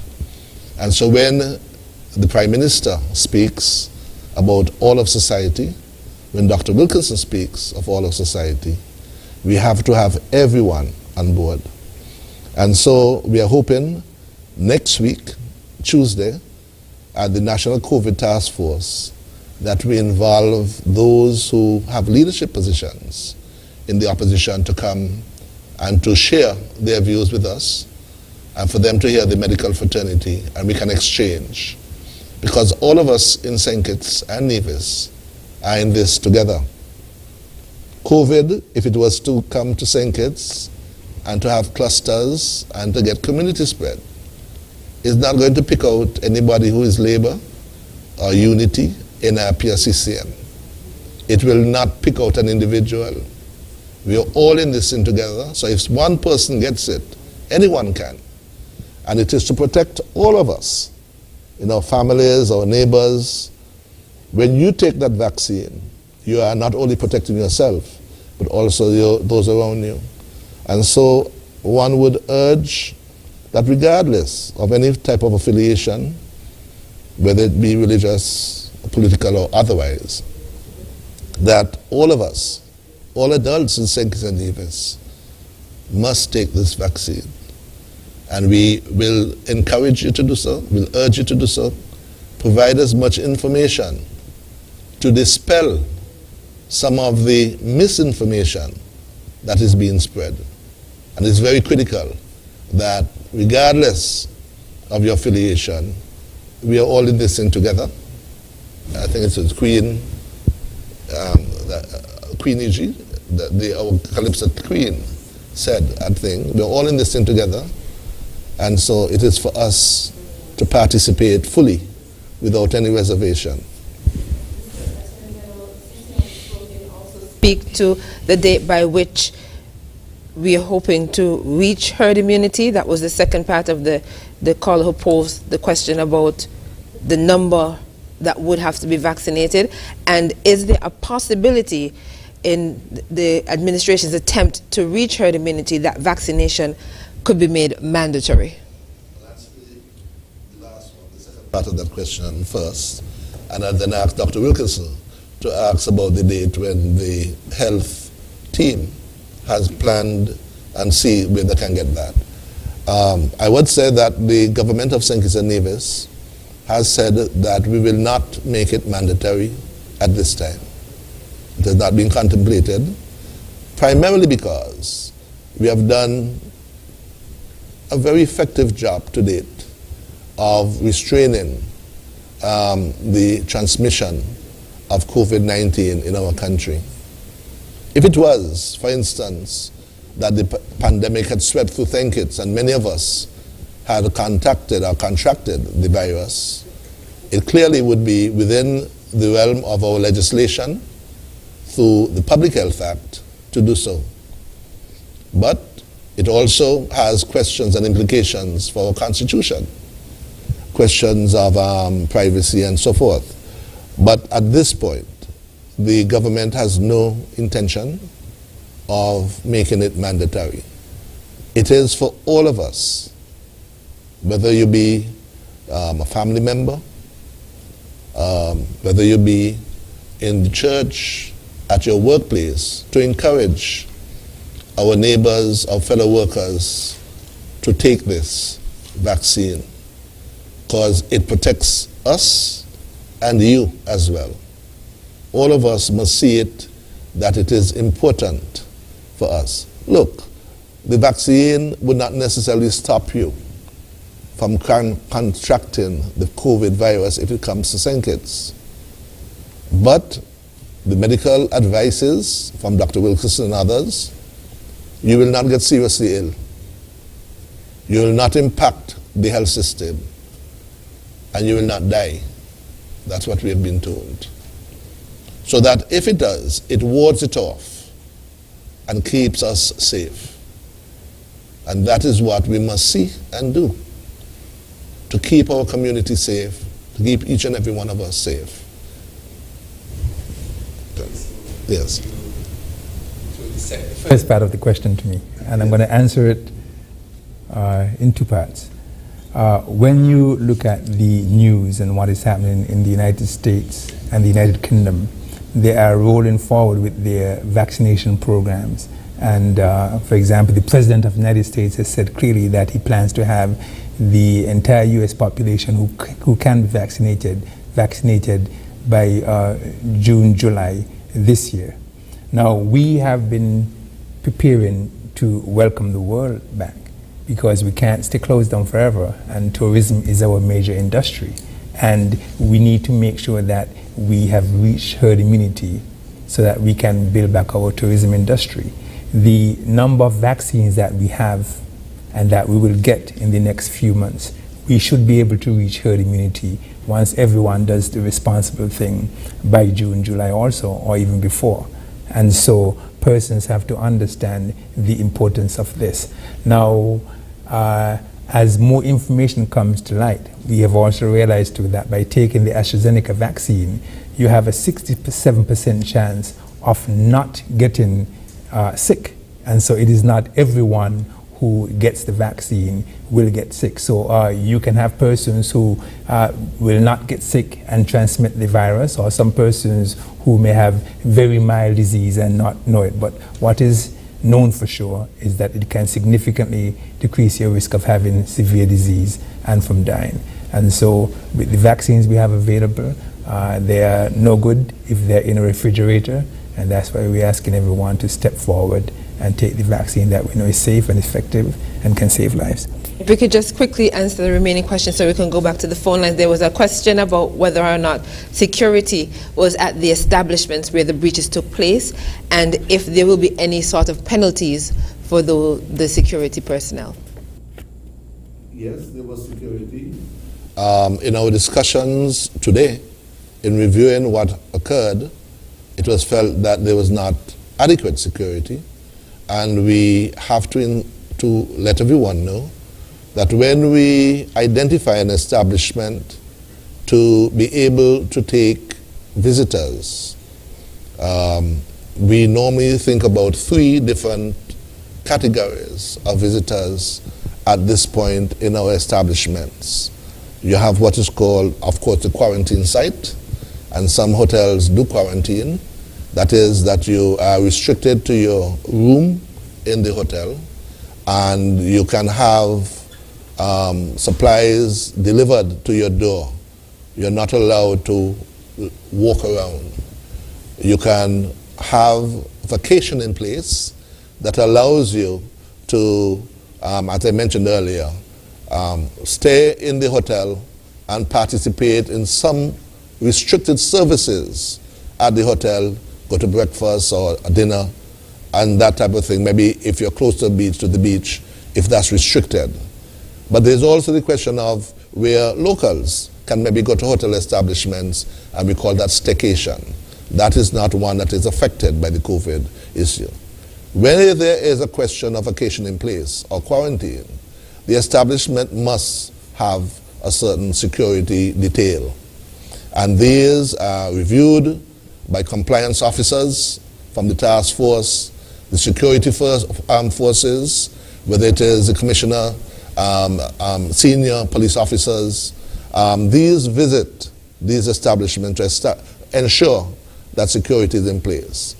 What we understood is that there were security at the establishment, and that they had left their post for about 45 minutes. And so that was a serious breach. We understand that the hotel itself has dealt with the employee. We'll have to carry out further investigations to ensure what next will happen in that case. But clearly, it is a question where adequate security must be provided for, regardless of whoever it is, where you have quarantine facilities or vacation in place. I think that was one. What the other part of that question was? I think you addressed both. It was whether if there was security at the establishments and if they would face penalties in relation to the breaches. The hotel itself has taken remedial action against the employee in terms of that. That's a question whether it is the hotel itself may have to be restricted. What happened in this case, that once the breach was determined, the entire group that had been involved in this, some 80-odd people, had their vacation in place status removed, and they were restricted to quarantine in their rooms. So they could not participate in any further activities on the hotel compound.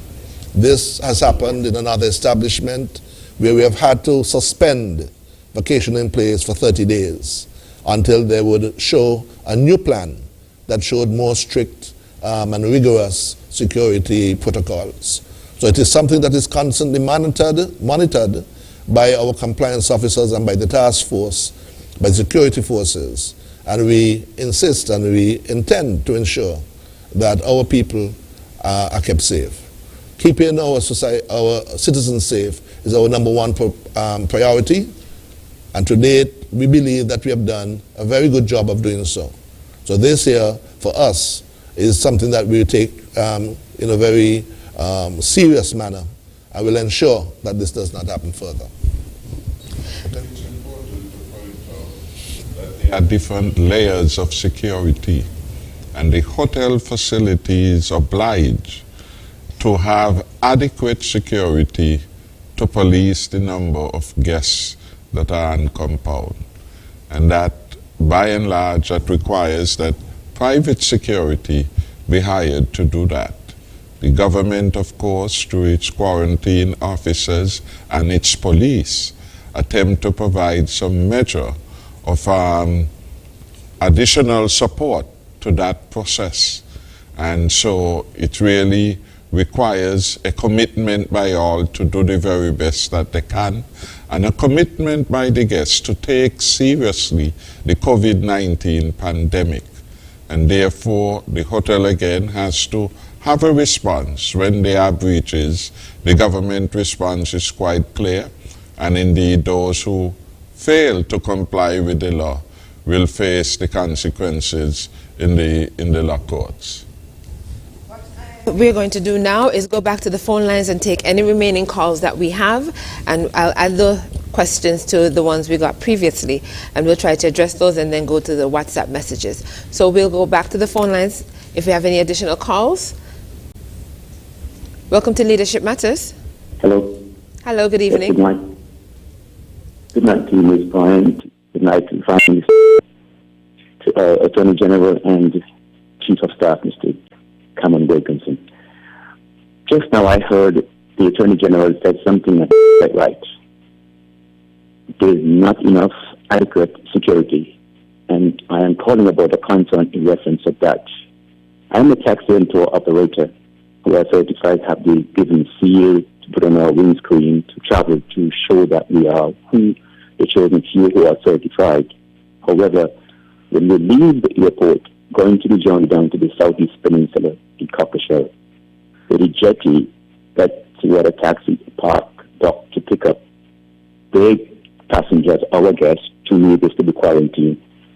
We have discovered they would call from the airport dispatchers who are employed by the tourism department to inform them down there that we are coming down, respectively the cab license plate, the chauffeur, and the amount of passengers, the name as well coming down. On Sunday, is a matter that is ongoing. It took place on Sunday last week.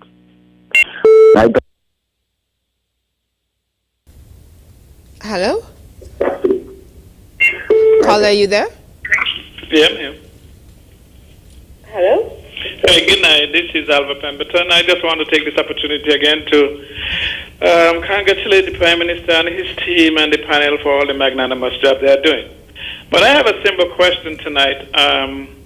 Since that the vaccine is now totally free for everyone, is there a cutoff point? Because I strongly believe that those who are reluctant to take the vaccine at this time, now that it's free, should have to pay a cost later.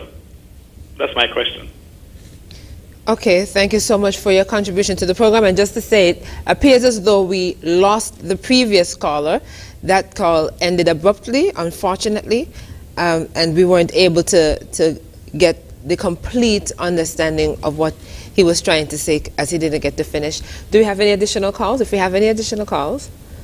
Okay, I'm told that we don't have any further calls, so we'll try to respond as best as we can, as quickly as we can. We had a previous caller who asked for an update on whether bus drivers and taxi drivers were getting vaccinated, and they thought this was an important group. Yeah, I actually think that he asked whether bus drivers and taxi drivers, and if we knew the categories of persons who were being vaccinated.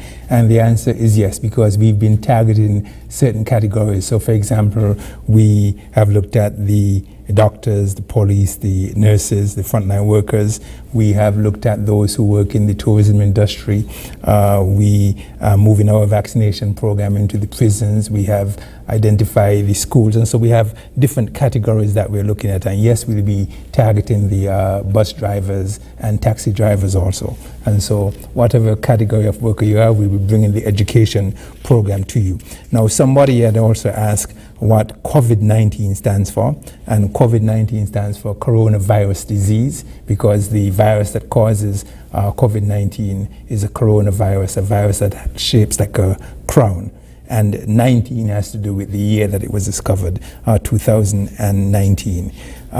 In the previous set of calls also, somebody asked whether or not one should wait for other vaccines. And I made reference to this in my presentation, where I said this pandemic is like a fire that is trying to engulf you. And if we have a vaccine that we know is effective and safe, we should use it now, and there is no reason for you to be waiting for something that is more effective. Someone also asked whether or not those persons who refuse to take the vaccine, if they would pay a price later on. And the answer is yes, in that the price you will pay is in getting severe disease or even losing your life, because the country cannot stay closed forever, and we are hoping to get to herd immunity. And if you choose not to take the vaccine, once the country is opened up, the virus is going to come. And the persons who are vulnerable, and it will be the persons who are not vaccinated, those are the ones who would be suffering. And so my advice to anyone who is out there is that they should go forward and take the vaccine at this point in time, when it is free and when you know it can save your life.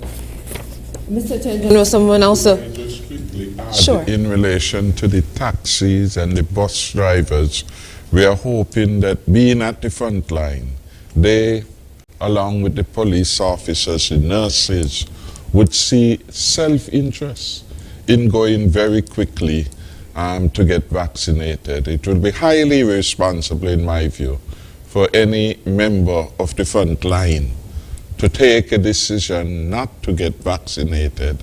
That is akin to one taking the decision not to wear masks.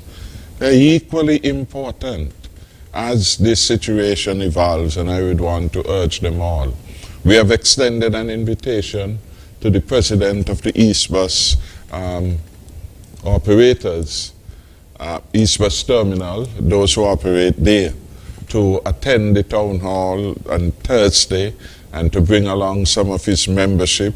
We will hope that those who are not yet vaccinated will use the opportunity on Thursday night, if not before, to get themselves vaccinated. And those who are in the front line really must make a decision whether it is a sensible thing for them to do by opting out.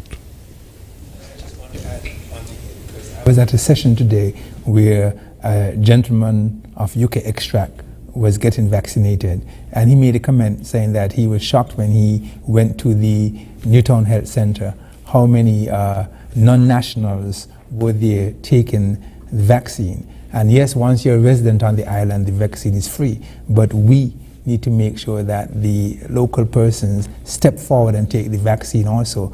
You need to take advantage of the opportunity that you have available to you. Mr. Attorney General, the caller asked what can be done to someone, or if something is in place for someone who accuses the government of something and has no facts to support that. There's a question about what can be done. Culture, the question is, and you're fully aware that if someone says something defamatory to an individual, that can be slander. There is a process by which to take them to court. Or if you write something about an individual, that also can be taken as libel, can also be taken to court. In the context, though, of political exchanges, it is somewhat difficult to do so because we live in a country in which people can express opinions once it does not cross the line and becomes really treacherous or treasonous or something of that nature. So that can be answered and should be answered by right-thinking people like you to be able to put the proper case to the country and to influence those who listen to you and pay careful attention to you and follow your good reason. And I think this is why, for instance, where you have naysayers who say things, we go to the polls and people choose the right-thinking people to run the country. So there is a way in which people do answer these things. But to say that if somebody says something that you do not like, to take them to court if it is not defamatory of one or injurious to an individual, I think that is something that we can speak to. If I may, Jackie, while I'm on this, I want to speak a little bit to the individual who was speaking and got cut off. Because I think what I gleaned from what he was saying is that he is someone who is involved in the tourism trade, carrying people from the airport to Reggae Beach, for instance.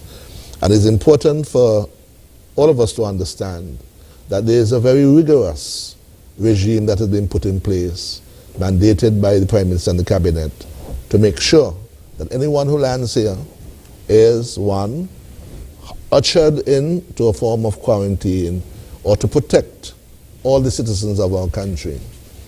We established what we call a corridor of containment. So if someone lands on American Airlines, for instance, and is going to Nevis, they have to go from the airport all the way to where you can catch a ferry, and that has to be done in a manner in which the driver of the bus is not contaminated, those who carry them on the ferries are not contaminated, and those in between. So it's a very rigorous arrangement in which people wear masks, in which they have barriers, and there's a certain amount of sanitizers. So there is a very carefully established regime that has been established by the medical team, the HUSC, Dr. Laws and Dr. Wilkinson and others, to ensure that all of the people involved in this tourism trade are protected. We don't want anybody to be outside of that protection. It's very critical. And this is why we feel comforted to this point that we have been able to starve off the type of transmission that you have found in some of our neighbors. It's very rigid, very rigorous.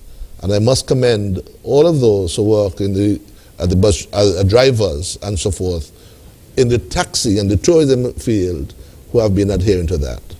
But there are some breaches and there are some areas. We speak about bus drivers and others who are very lax. They don't wear their masks. They're not ensuring that those who come into the buses wear their masks. And this must be done. This must be done. Otherwise, we now know that the police can issue fixed notice penalties. You can be charged $100 if you're found without wearing a mask in public. If there are clear breaches, there are some offenses, you can have a general penalty before a magistrate of up to $5,000. And I think that was one of the questions that was asked what type of penalty. And we expect that the magistrate has the jurisdiction to issue a charge up to $5,000 if for any one of those who breached the quarantine, the vacation in place over the weekend. That is the offense, that is the penalty for that offense. And we wait to see what type of punishment that the magistrate would be able to issue in this matter. Thank you so much for making an attempt to address the concerns of the caller based on what the input they were able to make. We had a question, the final question I have here from any of the callers would be the question about when will the government begin building houses again? The building of houses is an ongoing program, really. And through the COVID-19, everything slowed in terms of construction. The National Housing Corporation is the main entity through which the government builds homes. And the National Housing Corporation at this point in time is on a collection campaign to gather enough resources to resume the construction.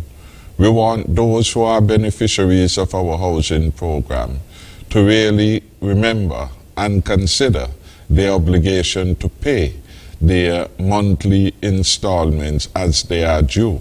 If you cannot pay the full amount, please pay what you can. By doing so, you provide and you contribute to your friends, your neighbors, your families, the rest of the country being able to get a home.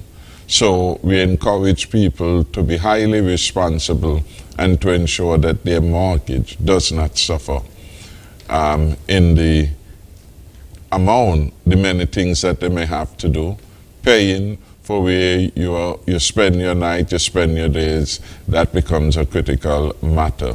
But beyond the NHC, there are other ways in which the government has been supporting the acquisition of homes in the country. And one such way has been our special program called the First-Time Homeowners, where if you are building your first home, the government will provide you full duty-free and building materials. So that avenue has allowed over the last couple of years hundreds of persons to begin the construction of their home. The saving with respect to the duty-free and material has been significant. And so that program is still in place, and those who can get resources to make a start will find that this saving will help them to get there even more quickly. So we encourage everyone, get the application form, apply to the Ministry of Finance, that is then processed, and you can get the benefit of the concessions available. We are hoping very shortly to be able to put some additional resources into the Development Bank and other entities to be able to continue a much more vigorous program of home building in the country. But for the time being, with the challenges of the COVID-19, which have impacted upon government revenues, impacted upon the cash flows of the NHC, we are not building at the same pace as before. What we are doing is that we are completing a number of units that had been started, and we have some homes still under construction in St. Peter's and in other areas. We have some houses that are being completed under a special program of our bilateral collaboration with Venezuela in the mansion area, and of course we will very shortly be handing over those at the Wellington Road housing project. So those are some things that are active at this particular moment in time. In the meantime, though, I would want to encourage persons who are interested in home to save, to put aside something every week so that when the opportunity comes, you at least have something.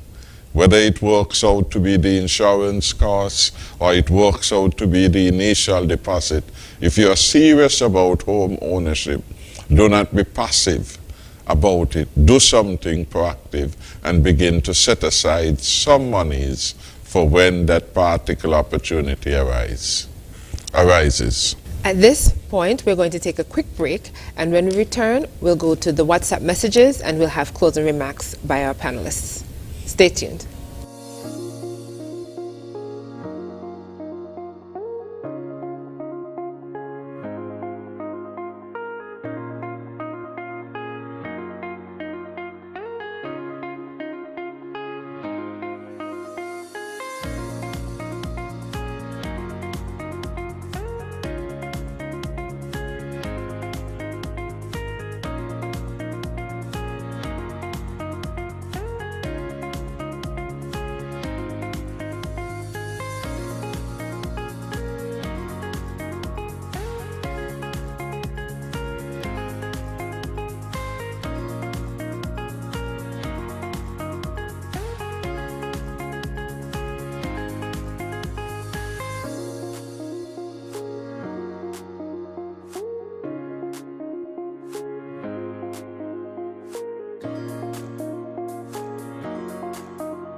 Welcome back to Leadership Matters. My name is Jacqueline Bryan, your host this evening. And at this point, we're going to take the messages we received via WhatsApp, and I will read through the questions, and the appropriate panelist will respond. So the first question we have here asks, well, it says it's for Dr. Wilkinson, and they would like to know if there would be any problem if they took the vaccine. They said that they have high blood pressure and high blood sugar. Can they take the vaccine? Yes, so persons with existing conditions, these are the persons who will fare worse if they got COVID-19 disease. And these are the persons who the vaccine is intended for, really. And so yes, if you have diabetes, if you have hypertension, if you have asthma, if you have any of those chronic diseases, you should take the vaccine. And like I've said before in this program, all the questions and comments that are put to me, I usually share. This one says, Doctor, the new Seven Doors Medical Center is started, or if not yet, then when? In Diepbe needs a high-rise medical tourism medical center so people from all over could come to St. Kitts, bring in doctors and nurses from Cuba, 300 rooms and 7 floors high. Thank you. I don't know if anybody wants to respond to that. We certainly would welcome any investment in the country, and I believe we had said that health tourism is one subset of the broad tourism arena in which we want to become involved. I believe that our success so far in the management of the COVID-19 gives us good marks to be able to market ourselves as a destination where one can come for safe living. And safe living also involves access to good quality health care.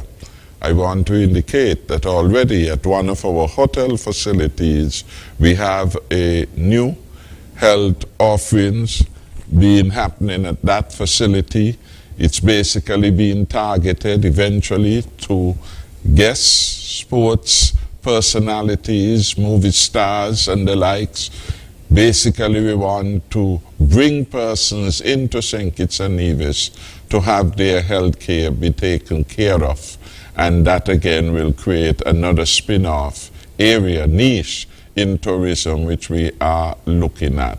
The support services that come with these things are critical, but they are work in progress. Specifically, with respect to Diepbe, as we build out the country, our view is that investment should go anywhere. We are a small country really, and geography or distance more particularly become a non-relevant issue.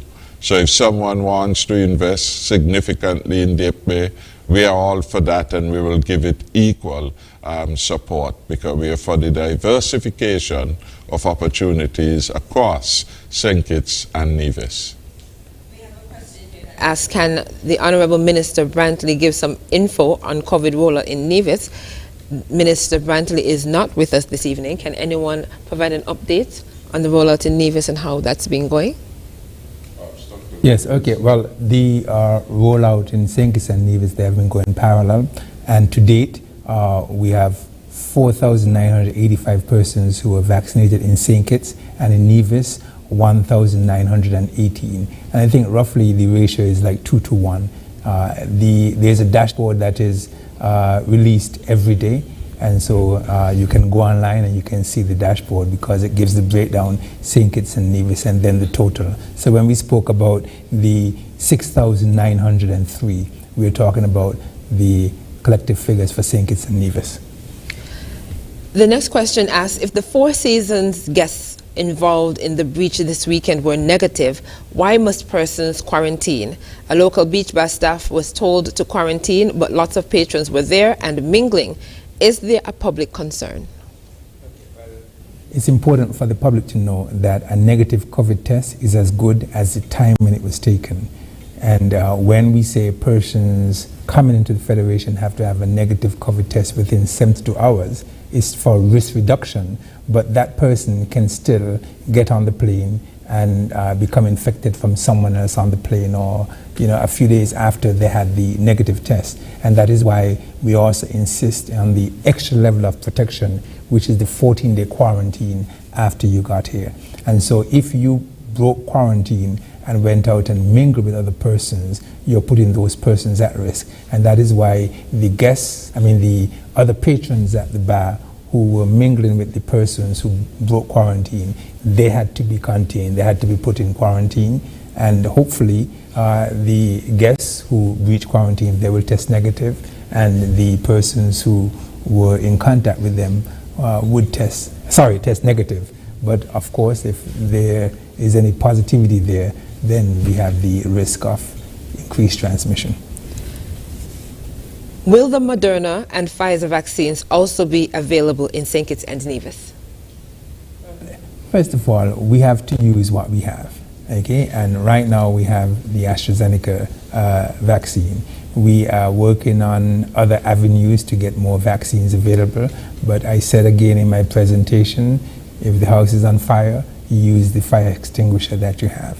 And so this thing about waiting and asking for other vaccines, I don't think that that's a practical view.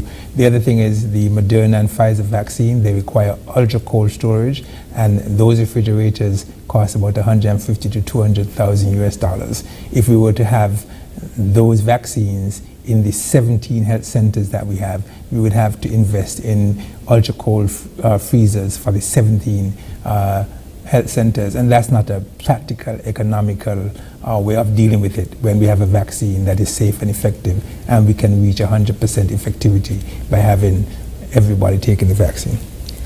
This person asks, when are we going to receive our second set of severance benefit? Well, that is a work in progress. On Monday, we were to have had an update from the Labor Commissioner.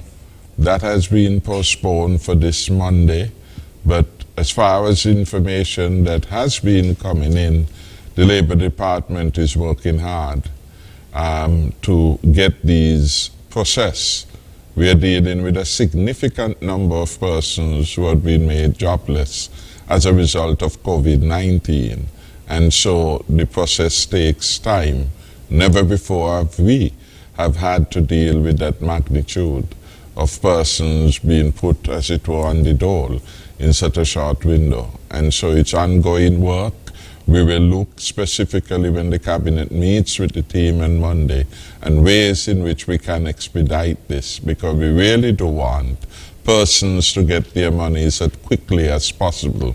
And indeed, on Monday, we will also have the Social Security, which is an important partner in the processing of severance claim, since the employers have to, by law, file their returns with Social Security.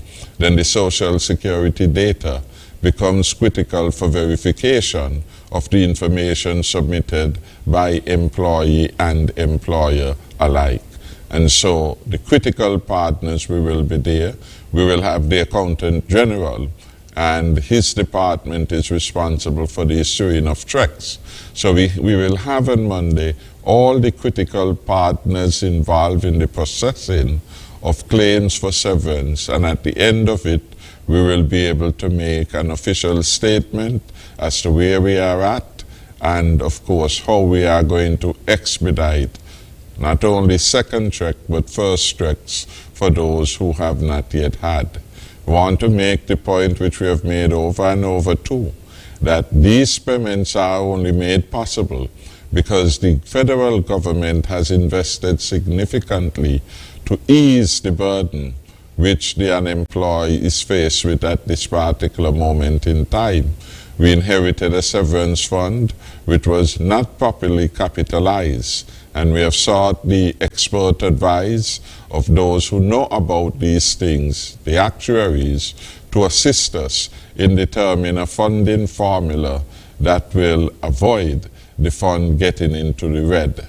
Because the fund is in the red, that is the fund, never had enough inflows, largely because of a bad policy decision of the last administration, where they created a long service arrangement gratuity for certain categories of workers, but they did not create a funding source.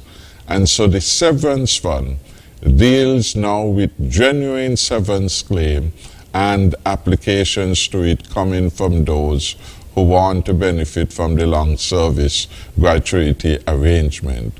Two obligations imposed on one fund without any additional inflows to the fund clearly is a recipe for disaster.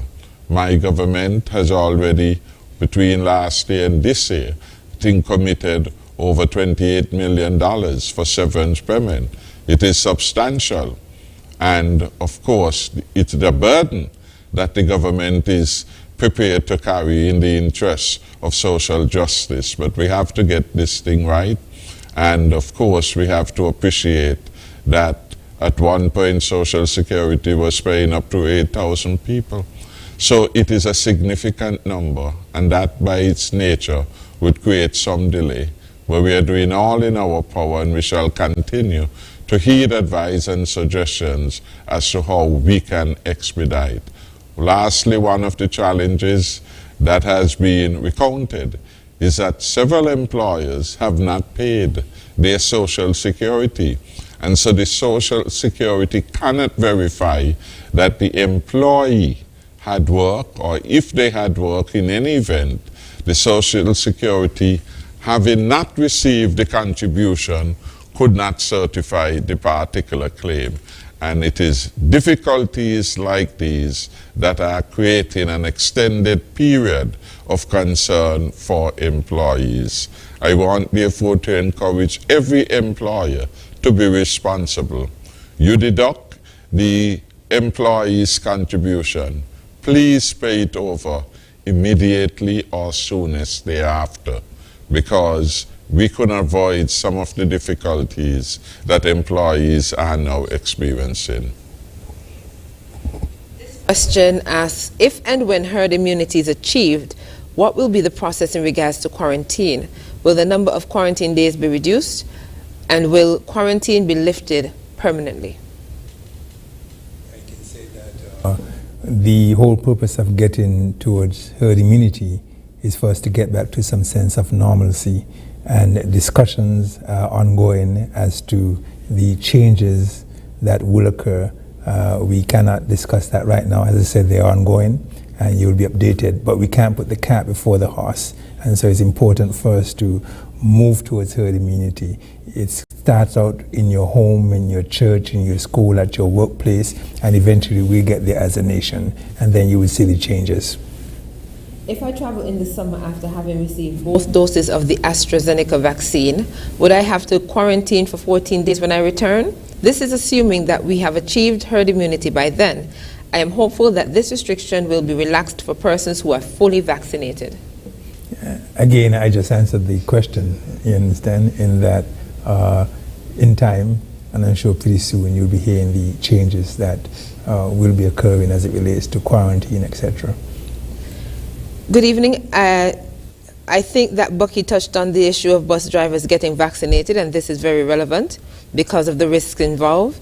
Bus drivers, they are accusing bus drivers of seeming hell-bent on making the lives of commuters miserable to satisfy their own selfish needs and not wearing masks, and many are saying that they are not going to take the vaccine. Bus commuting is one of the more vulnerable sectors of our country in terms of exposure to the virus, and sadly the drivers generally are not doing their part to ensure that protocols are kept. It's not a question, but rather a comment.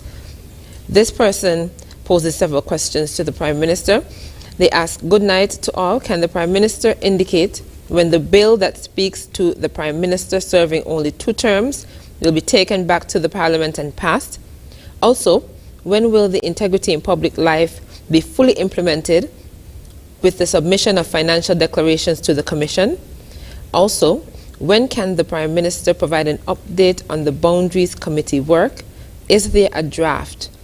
Can the Attorney General indicate whether for the next general elections, legislation will be in place to ensure that votes will be counted where they were cast?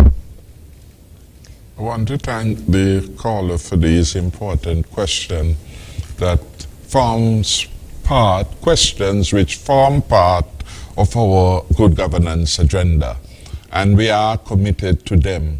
The timing of items and the parliamentary agenda, of course, is determined by Cabinet based on a whole range of issues. And Thursday, for example, the Parliament will be concerning itself with quite a number of issues of relevance to accountability and satisfying certain other agencies about the issues to do with the health of our financial system, actions against money laundering, illicit financial transactions, etc. So these matters, of course, come and they are time-bound and time-sensitive.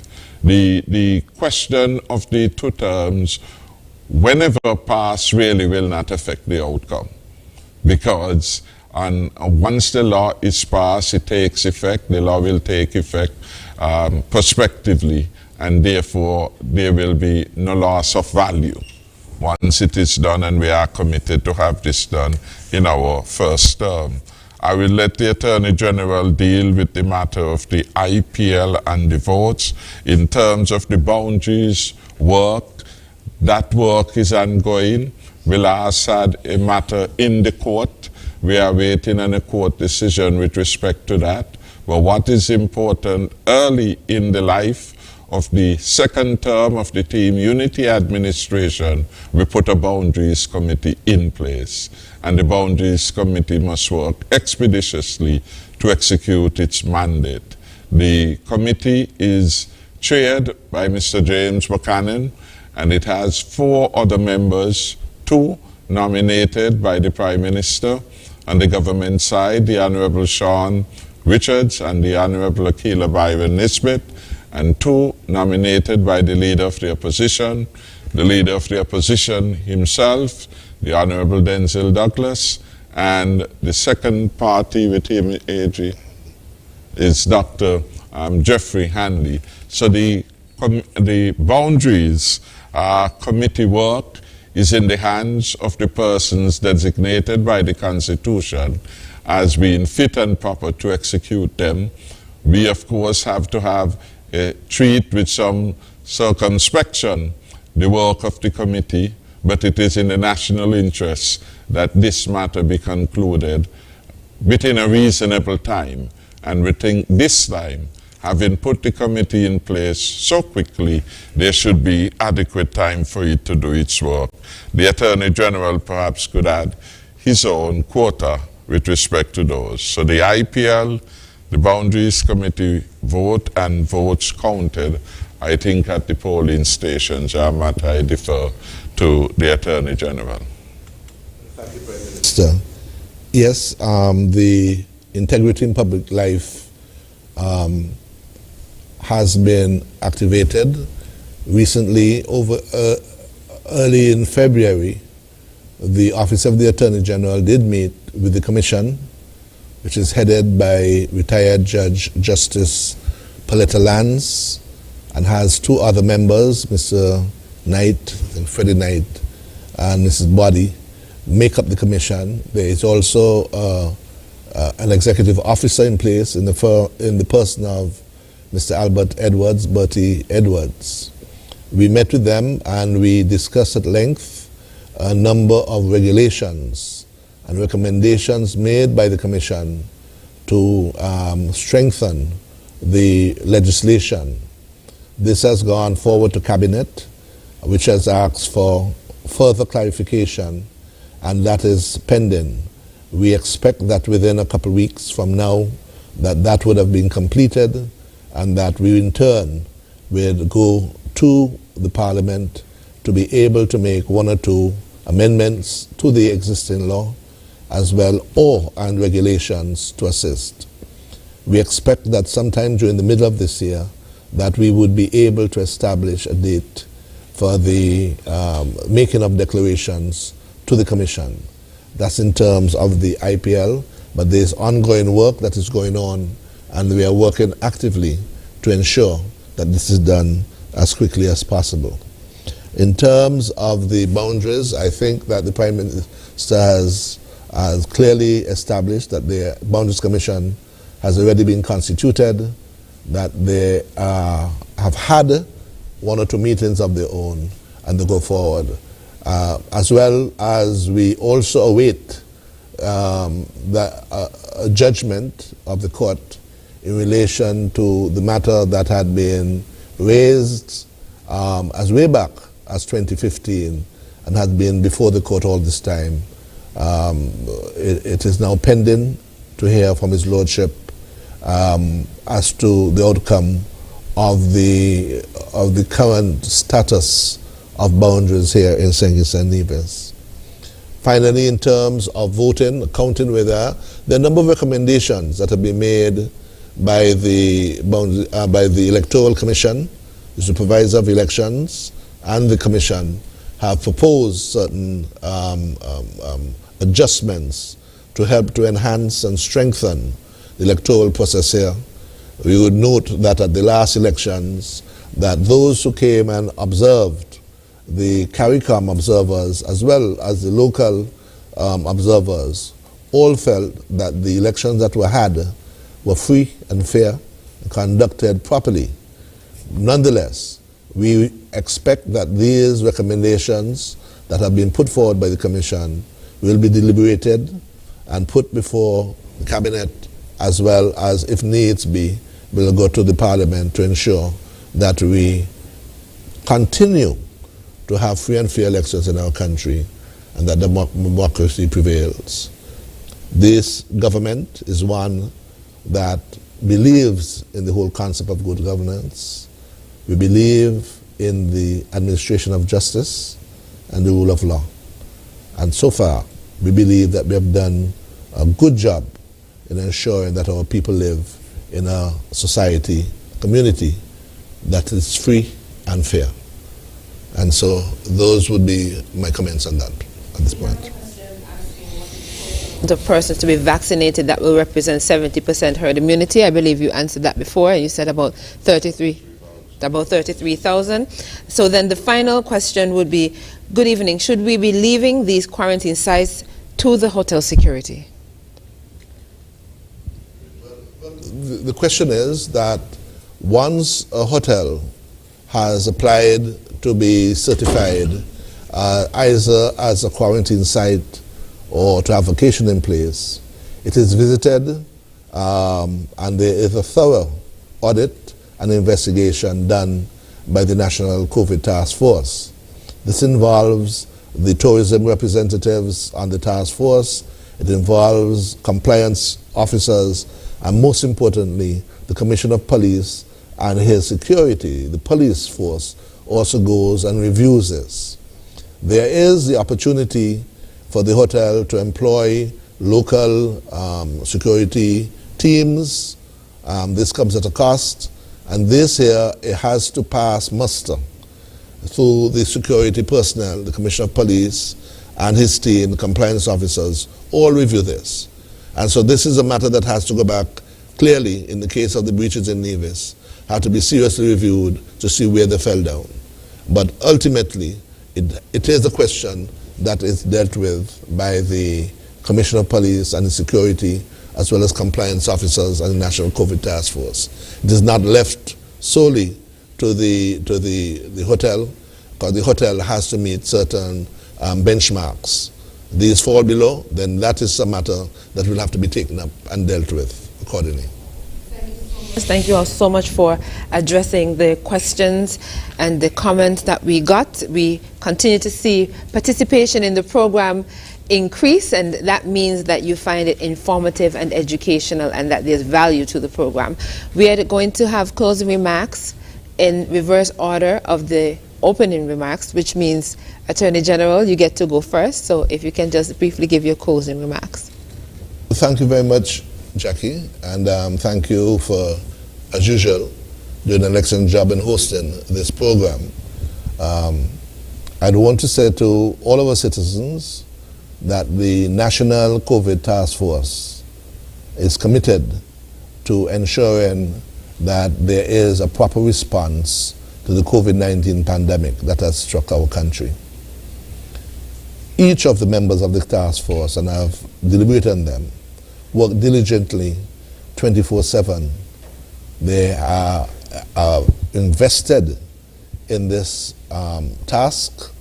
They are of the highest quality of public servants, and we are committed to ensure that COVID-19 response is done to the best of our ability. In terms of breaches, we want to say very clearly that the security forces, our compliance officers, will continue to monitor all of those who have been granted permits and permission to hold functions, events. The question of mass gatherings is one which we take very seriously, because as would have happened in Nevis, or would have happened, there is always the possibility for somebody who may have a potential to be a transmitter of COVID disease to end up in a large gathering, a mass gathering. We have to record the names of people who come to your establishments when they have been granted permission. You must ensure that you adhere to the numbers that are being given, and these will now be policed even further, much more seriously, to the full extent. Also note that if someone is in breach of the protocols, it's an offense that can be taken before the court, and the penalties can be up to $5,000 to an offender. So we have to be aware that we take very seriously the protection of our citizens and our country, and we wish everyone that they be safe, they get vaccinated, because the quicker we get vaccinated, the quicker we reach herd immunity, and that we can reach a level of normalcy that we can open up fully. Thank you. So much, Minister of Justice and Legal Affairs and Attorney General, the Honorable Vincent Byron Jr. We'll now hear from the Medical Chief of Staff at the JNF General Hospital, Dr. Cameron Wilkinson. I'm going to be very brief by simply saying that the vaccine we have available, it is safe, it is effective, and it is free, and you should take the opportunity to go and get vaccinated, because getting vaccinated, as the Attorney General just said, is the quickest way for us to get to herd immunity and to get back to a sense of normalcy. It is not normal for human beings to be social distancing, to be having your nose and mouth covered with a mask, and the sooner we can get back to normal and get rid of these things and start to socialize again, the better it is for all of us. Thank you so much, Dr. Wilkinson.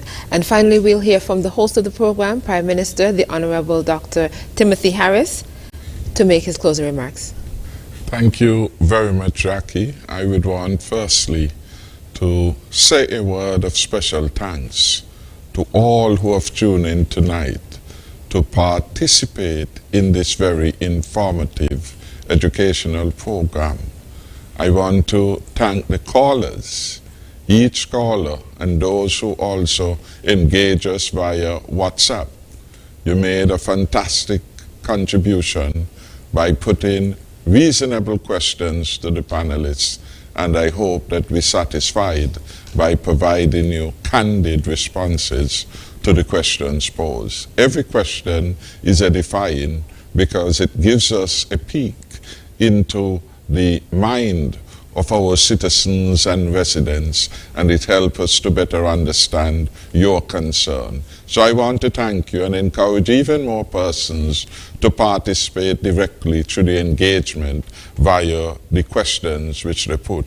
I want to thank the regulars like Bucky Gottit and Culture and Politics and Alice in Wonderland, whom we haven't heard from in a long while. Good to hear you, Alice Pemberton, and all the others who have called, the first-time callers, for your input. It was good also hearing from Jean Howell, and I want to thank him and to say it was really, you make this program worth it by your calls. Of course, without the two panelists, the program would not have been as successful as we had envisaged it. I want to thank the Honorable Attorney General for coming and bring his experience to bear, his knowledge of the law, and one who has been intimately involved in carving out the necessary legal framework for us to be able to move around safely in St. Kitts and Nevis in the context of the pandemic. I want to say thank you, Honorable Attorney General, and to your team for excellent work so far. Your work had in fact been challenged by the opposition, by the Court of Law, confirmed that we did very well and we were within the ambits of the law. I want to thank Dr. Cameron Wilkerson, who has been hailed in our national awards for excellent service, meritorious service, and I want to commend his excellent leadership. He has taken on this with a passion, so has several others of his peers in the health fraternity, and the country owes you a debt of gratitude, and the callers have been profuse from time to time on every occasion on which you have participated in this program, indicating their love and admiration. Your yeoman service and your patriotism I commend to all of us as a good example. And then I must thank Moderator Jackie Bryan, who has been doing a splendid job, and I want to thank her for bringing her own unique style in hosting a very important program. One of the things that distinguishes Leadership Matters is really we lift the level of debate and conversation. We choose topics that are on people's mind, important, have national impact and national consequences. And we focus, therefore, on getting an informed public who could contribute constructively to nation building. To all who have been involved in any way in doing something positive and constructive to help us return our country to normalcy, I say thank you. The churches, the Chamber of Industry and Commerce, the sport organizations, the radio stations, everyone who has done something positive, thank you from the bottom of my heart. And clearly there is always space for more, to do more, to be more constructive. And in that regard, I want to extend an open invitation to those political parties in St. Kitts and Nevis to become much more involved in doing the right thing, become much more involved in putting the interests of our country first. At a time of global crisis, we are called upon to honor our country's watchwords, country above self. And so it will be very nice to see more action coming from political parties separate and distinct from the government. From the People's Labour Party, we want to do more and we shall do more. I'm sure from the CCM party, they want to do more and will do more. From PAM party, we must see and hear more being done. Equally from the Labour Party and the NRP, we want to see and hear more being done. There is enough room for you. It's an all-of-society approach. And you don't need an invitation to do the right thing. You just need a good judgment and good leadership. And so I extend the hand of welcome to all and to say whatever we can do in this particular matter, Let us do it together. Together, we will always achieve more. So in closing, it has been a very good experience for me tonight, and I want to again say thank you. Thank you to God for his favor to our nation and our people in particular. And I hope our people from this program and several others will have the wisdom to do the right thing. The right thing is to get yourself vaccinated as soon as possible. Thank you. Thank you all again for viewing. And thank you all for tuning in and participating and making the show a success. I hope you enjoy the rest of your night. And just to remind you, Leadership Matters airs live on ZIZ every Tuesday at 8 p.m. So until next week, I'll see you soon. Take care.